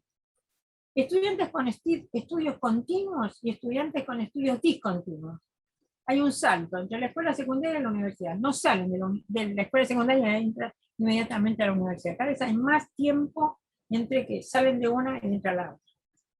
Muchos son de primera generación de estudiantes en la familia. Nosotros acá también tenemos muchos estudiantes que son de primera generación.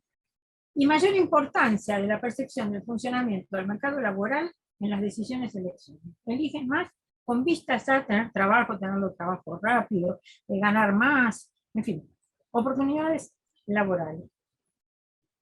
Que en otras épocas no era tan fuerte. Se elegía la carrera porque a uno le gustaba. Le gustaba estudiar eso, le gustaba el tipo de profesión que parecía que se podía realizar. Cada vez más hay ese atractivo que puede tener el mercado laboral y sus distintas épocas en las cuales uno se encuentra, por ejemplo, con pleno empleo o con bajo empleo.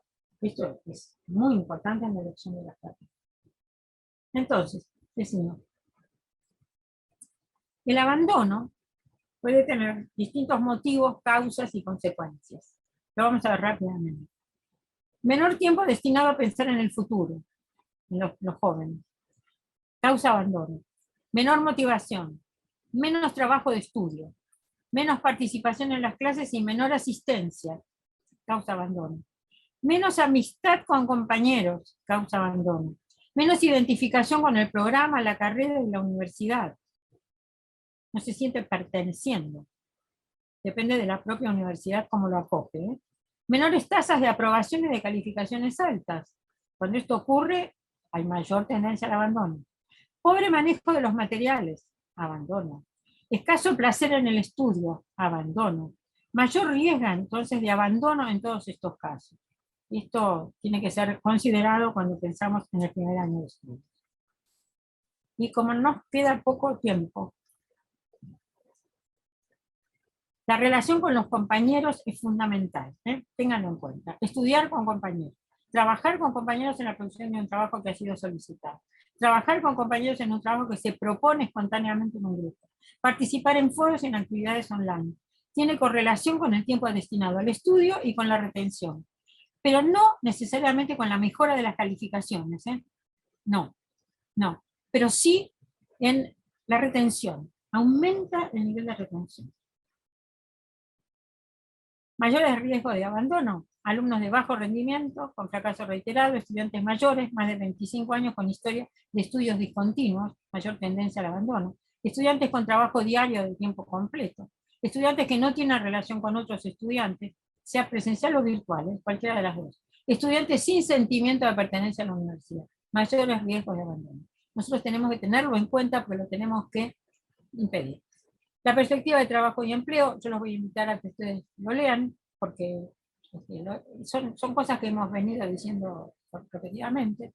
Y el uso de técnicas de información y comunicación, y la orientación hacia el futuro. Que el estudiante vea el futuro, que tenga un proyecto de futuro. La perspectiva de tiempo y el compromiso que tiene con el estudio dependen de esa visión hacia el futuro que tiene. Bien, hay un tema que no voy a alcanzar a mostrar, pero hay una cosa que sí quiero dar. Cuestiones críticas, que estoy sintetizando de lo que hemos visto hasta ahora. Interdisciplinariedad de los problemas profesionales. Multiprofesionalidad de los problemas profesionales. Las dos cosas, interdisciplinaridad y multiprofesionalidad. Vinculación entre los cuerpos académicos y las formaciones profesionales. La subrepresentación de las mujeres o de los hombres en algunas profesiones. Esto es un obstáculo que hay que tratar de salvar, porque necesitamos equidad en la distribución de las carreras. Participación de los profesionales en la definición de políticas públicas. Tenemos que capacitarlos para esto. Modificaciones en la formación universitaria de grado y de posgrado. Necesidad de actualización y gran peligro de obsolescencia. Absolutamente. A veces lo que se enseña en el posgrado hay que enseñarlo ya en el grado. Articulación con la escuela secundaria. Y el diseño curricular del primer año de estudios. Estos son problemas que hay que poder resolver. Y como decía, hay un tema que yo no voy a alcanzar a dar. Lo lamento. La explosión del conocimiento que se da, qué pasa con la ciencia en la universidad. El cambio, algo de esto ustedes van a tener, lo van a recibir.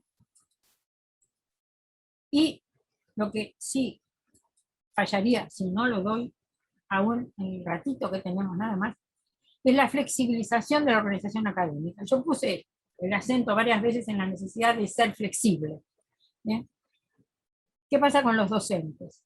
¿Qué relación tienen los docentes con la investigación? La definición de áreas prioritarias, temas prioritarios, líneas de investigación estratégica, investigación básica, investigación aplicada. Pregunta, ¿cómo se vinculan las decisiones sobre docencia con las decisiones, acá lo vamos a tener, sobre investigación? La universidad. Necesitamos determinar el modelo de organización académica. Y acá tenemos básicamente dos modelos. Una estructura orgánica global, la estructura general de la universidad, o una estructura orgánica celular, en donde tenemos no la universidad como estructura total, sino partes de la universidad, fragmentos. Organizativos. Por ejemplo, la universidad tiene facultades. Las facultades son independientes. ¿Qué grado de independencia tienen? ¿Se relacionan entre sí? ¿Qué vinculación entre las facultades, por ejemplo, como células, y la estructura general? ¿Hay algo en común en todo eso? ¿O en realidad, como se suele decir, es una federación de facultades, en donde cada una toma decisiones y muy pocas políticas globales de la universidad? Bien. También un tema que hay que definir es cuál es el grado de flexibilidad, como vamos a ver.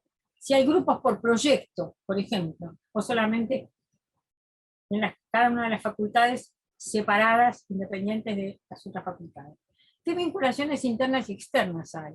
Quiero decirles que esta estructura, sea orgánica global o orgánica celular, depende de cómo se resuelven estas cuestiones. La organización académica hoy la encontramos, por ejemplo, en facultades, en departamentos, digo, en Argentina ha sido muy común esta forma. A veces hay escuelas dentro de las facultades, escuelas separadas, o facultades, departamentos y escuelas. Escuelas, por ejemplo, escuelas de formación básica, de ciencias básicas. Hay algo de esto, ¿no es cierto? Hay universidades, una escuela, por ejemplo, de ciencias básicas. Hay otras en donde una facultad tiene determinadas escuelas para cada una de las carreras. Institutos. Muchas veces los institutos han sido denominados así porque los departamentos son de docencia, los institutos son de investigación. Pero en la organización académica, en el mundo de las universidades, en realidad hay una tendencia a ir creando nuevas formas de organización.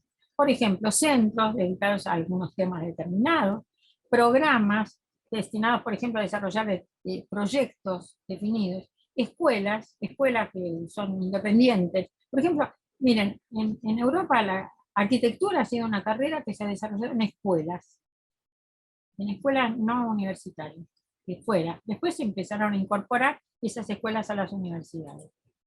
Laboratorios, departamentos. Si ustedes entran a la página, a la homepage de universidades muy prestigiosas en el mundo, se van a encontrar con una estructura, una organización académica variadísima. Para casos determinados ad hoc se crean unidades ad hoc. No es que todo entra dentro de una facultad y la facultad se ocupa de todo eso. No, están, a veces sí, las facultades, como se llaman, ¿no es cierto?, con un grupo de carreras o una carrera, y después aparecen centros, programas, laboratorios ad hoc para cosas determinadas.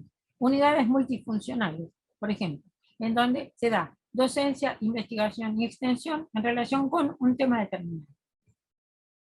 Entonces la organización académica puede variar. Yo les estoy proponiendo la que hoy se considera que es para una facultad o una escuela, sería lo que se considera la mejor organización académica. Acá tengo una matriz de doble entrada, donde tengo departamentos de materias afines, A, B y C son de materias afines, y las carreras 1, 2 y 3, que son carreras que demandan, y esto es lo que encontramos en cada una de las celdas, el departamento A le pide, perdón, la carrera 1 le pide al departamento A que dicte determinadas asignaturas. La carrera 2 al departamento A también le pide, a veces alguna de esas asignaturas y otras veces otras. Y así, cada uno de los departamentos de materias afines está destinado a varias cosas. Una, a definir la calidad de la enseñanza de esas materias afines que se encuentran dependiendo de ese departamento. Son todos más o menos pares, especialistas, y por lo tanto hay dos cosas. Una, el nivel de calidad que está siendo cuidado en conjunto por todo el cuerpo de profesores del departamento A, que comparten el pertenecer a ese grupo de materias afines. Pero además, están respondiendo de manera específica a las necesidades de cada una de las carreras. Porque el camino que realiza el alumno es el vertical, es la carrera. El alumno va a tomar algunas materias del departamento A, otras del B, otras del C, pero lo que define es la carrera, qué formación le pide a cada uno de esos departamentos. Entonces, el trayecto de formación es el vertical. Esta es la realidad del estudiante. Pero la realidad de los profesores tiene mucho que ver con esta pertenencia a un departamento. Y como vamos a ver, esto permite una flexibilidad interesante, que es, por ejemplo, cómo se llama concurso. En muchas universidades se llama concurso por asignatura, en donde es la cátedra tal la que se concursa. En la estructura matricial se tiende a llamar por departamento, a veces por grupo de asignaturas, a veces totalmente por departamento. Hay un cargo de profesor titular del departamento A. Y estará dispuesto a enseñar todas las materias que él acepte enseñar. Le digo que es real, lo que estoy contando no es una creación, es real. El profesor que pertenece al departamento A va a poder dar cualquiera de las asignaturas que le sean demandadas al departamento, por la carrera 1, 2 o 3, siempre que él lo acuerde. Quiero decir que nadie, a principios de año, por ejemplo, se hace una reunión de profesores y se resuelve cómo se van a distribuir las asignaturas pedidas por las carreras. El profesor tendrá que aceptar dictar cierta, no se le impone, pero él lo acepta. Pero me he encontrado con profesores que dicen, esto a mí me ha permitido hacer varias veces la carrera. En el dictado va cursando, no cursando, enseñando materias que pertenecen a distintas carreras. Entonces su propia carrera es puesta en un foco interesante de creación y recreación continua. Entonces tenemos que para la provisión de personal yo podría llamar por asignatura o por cátedra. Asignatura puede ser, por ejemplo, que sea la asignatura A, cátedra 1 o cátedra 2. Entonces yo podría concursar la cátedra 1. Muchas veces en la universidad se hace eso, se llama a la cátedra tal. Bueno, o puedo llamar por área, que es un grupo de asignaturas de materias afines, o por departamento, que es el caso que acabo de mencionar. Donde hay mayor flexibilidad. Obviamente, yo puedo cambiar el plan de estudios con mucha más facilidad si yo tengo una estructura matricial por áreas o por departamento, que si tengo una estructura de concursos por cátedra. Porque entonces el profesor concursó la cátedra A, después como cambio esa materia, ese grupo de cátedra, digamos, paternalísticamente o maternalísticamente organizado en la forma de un profesor titular y los demás dependiendo, formados a su imagen y semejanza. La flexibilización de la organización académica para los docentes entonces depende de su régimen de reclutamiento, de la forma de su designación, de la capacitación que realiza, porque si está dando siempre la misma materia, entonces se especializa en su materia y no ve las otras. En cambio, si la designación y el reclutamiento se hace por departamento o por áreas, está manejando un grupo de asignaturas. ¿Y de qué manera se realiza el ascenso? ¿Cómo define su identidad? Acá ha habido estudios que han mostrado si el profesor adscribe a una asignatura determinada, a un conjunto de asignaturas, a una carrera, si su adscripción, su identidad profesional como profesor, es la carrera académica o es la carrera profesional. Y mucho de lo que él haga, lo que se proponga hacer, de lo que pida que sus estudiantes aprendan, depende de cómo adscribe su identidad, sea lo académico, sea lo profesional. Y entonces vamos a ver que la capacitación pedagógica de los profesores universitarios puede ser un requisito previo para poder ser docente universitario, hay que haber recibido algún tipo de capacitación pedagógica previa. Puede ser un requisito para la permanencia, accede a la cátedra, por ejemplo a través de un concurso, pero no se le pide que realice capacitación pedagógica. O sí, para que permanezca, por ejemplo, puede estar 2 años, pero luego de los 2 años, para seguir perteneciendo como docente a esa cátedra, necesita haber realizado cursos, o, en fin, o presentado trabajos en congresos, o haber hecho proyectos de investigación pedagógica para la permanencia. O puede ser un requisito para el ascenso. Ganó el concurso, queda, por ejemplo, 4 o 6 años, según lo establezca la universidad, pero para poder ascender, por ejemplo, de ayudante primero, ayudante a JTP, de JTP a punto asociado, etc., va a ser un requisito para el ascenso que haya obtenido una capacitación pedagógica. La capacitación, como digo, puede ser formal, puede denominarse carrera docente, es un requisito obligatorio o no. Es un requisito sobre la base de evaluación de la calidad de la enseñanza, esa es otra manera de hacerlo. Por ejemplo, para que permanezca se hace una evaluación y si la evaluación es positiva queda. Y para que ascienda, también es sometido a una evaluación y si la evaluación es positiva, tiene posibilidades de ascender. Así que decimos, la gestión académica es un tema de liderazgo y de cómo se gobierna. ¿Cómo? Capacidad organizativa, personas e incentivos forman parte de la gestión académica y de poder resolverlo. El desarrollo del espíritu innovador en la enseñanza y el aprendizaje. Carriles y métodos para la innovación destinada al mejoramiento, hay que generarlo. Relaciones externas de la universidad con la sociedad, para que se produzca intercambio de conocimientos. La sociedad aporta y la universidad le aporta. Relaciones nacionales e internacionales, hay que establecerlas en centenarias. Medición del impacto de la universidad sobre la sociedad es absolutamente fundamental. Bien, entonces acá tenemos una serie de ejemplos ilustrativos de cómo la universidad puede estar planteando la docencia de distintas maneras, en distintas clases de clases. Y ahí decimos que hay que desarrollar una cultura. Y para terminar, diré, hay que tener paciencia y dar tiempo para las tareas. No se hace todo de la noche a la mañana. Hay que tolerar errores, riesgos y fracasos. Hay que comprometer al mayor número de personas. Hay que crear grupos funcionales, rompiendo la división en disciplinas y carreras. Hay que aceptar múltiples opciones. ¿no? Hay que imaginar distintas opciones. Hay que incentivar nuevas ideas y proyectos. Acá estamos diciendo qué es lo que querríamos que fuera en la universidad. Y vamos a discutir la vez que viene en el taller hasta qué punto ustedes acuerdan con mucho de lo que hemos estado diciendo. Y ha pasado ya la hora. Si alguien quiere hacer alguna reflexión, acá estamos.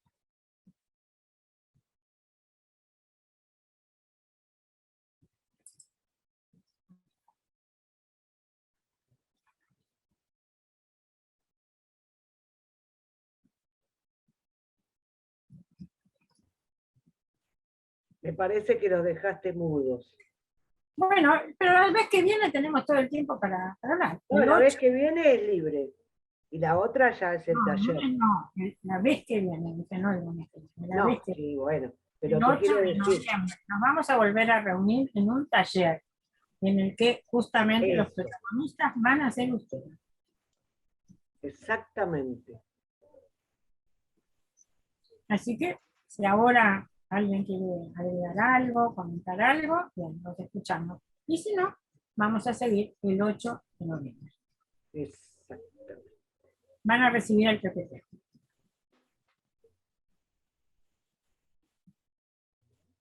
Profesora, disculpe, una sola duda. Cuando planteó el tema de la malla curricular, usted siempre estuve viendo que por allí tiene mayor preeminencia el tema o focalizar el tema de los contenidos.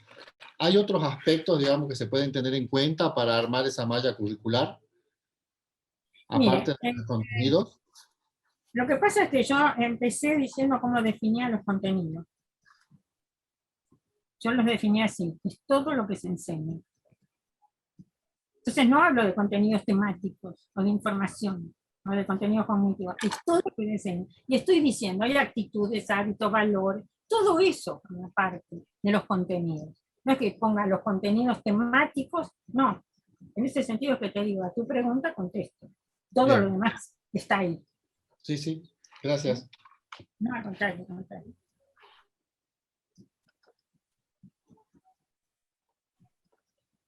Bueno, Bueno, Ali, muy bien. Entonces quedamos así. Nos vemos, Beatriz, el nos vemos 8. el 8 de noviembre. ¿Eh? Ahí estamos. Y lo mismo, bueno, Guillermina, Verónica y Guillermo. Estamos. Cuando ustedes me digan, yo dejo de grabar, o no sé si quieren, si alguien Bueno, quiere hacer alguna consulta. ¿Algo más? Si no, nos salimos. ¿No lo he visto, no? Bueno, entonces Listo. gracias, Guillermo, gracias, Sigue Beatriz. cortando. Sí, creo que hay más gente, pero como no los tenemos, no sabemos. Sí. Sí, porque acá figuran más. Bueno. Entonces será hasta el 8 de noviembre. ¿Eh? Adiós. Bien, Bien. Así que si Bueno. tienen tiempo para mirar lo que hemos visto hoy, va a ser muy útil para el 8 de noviembre. Bien. Entonces, ya a partir de mañana van a tener el PPT en el campus. sí. Exacto. Bueno. Muy bien, Chau, vamos a chau. dejar de grabar. Chao, Muchas Guillermo. gracias, profe.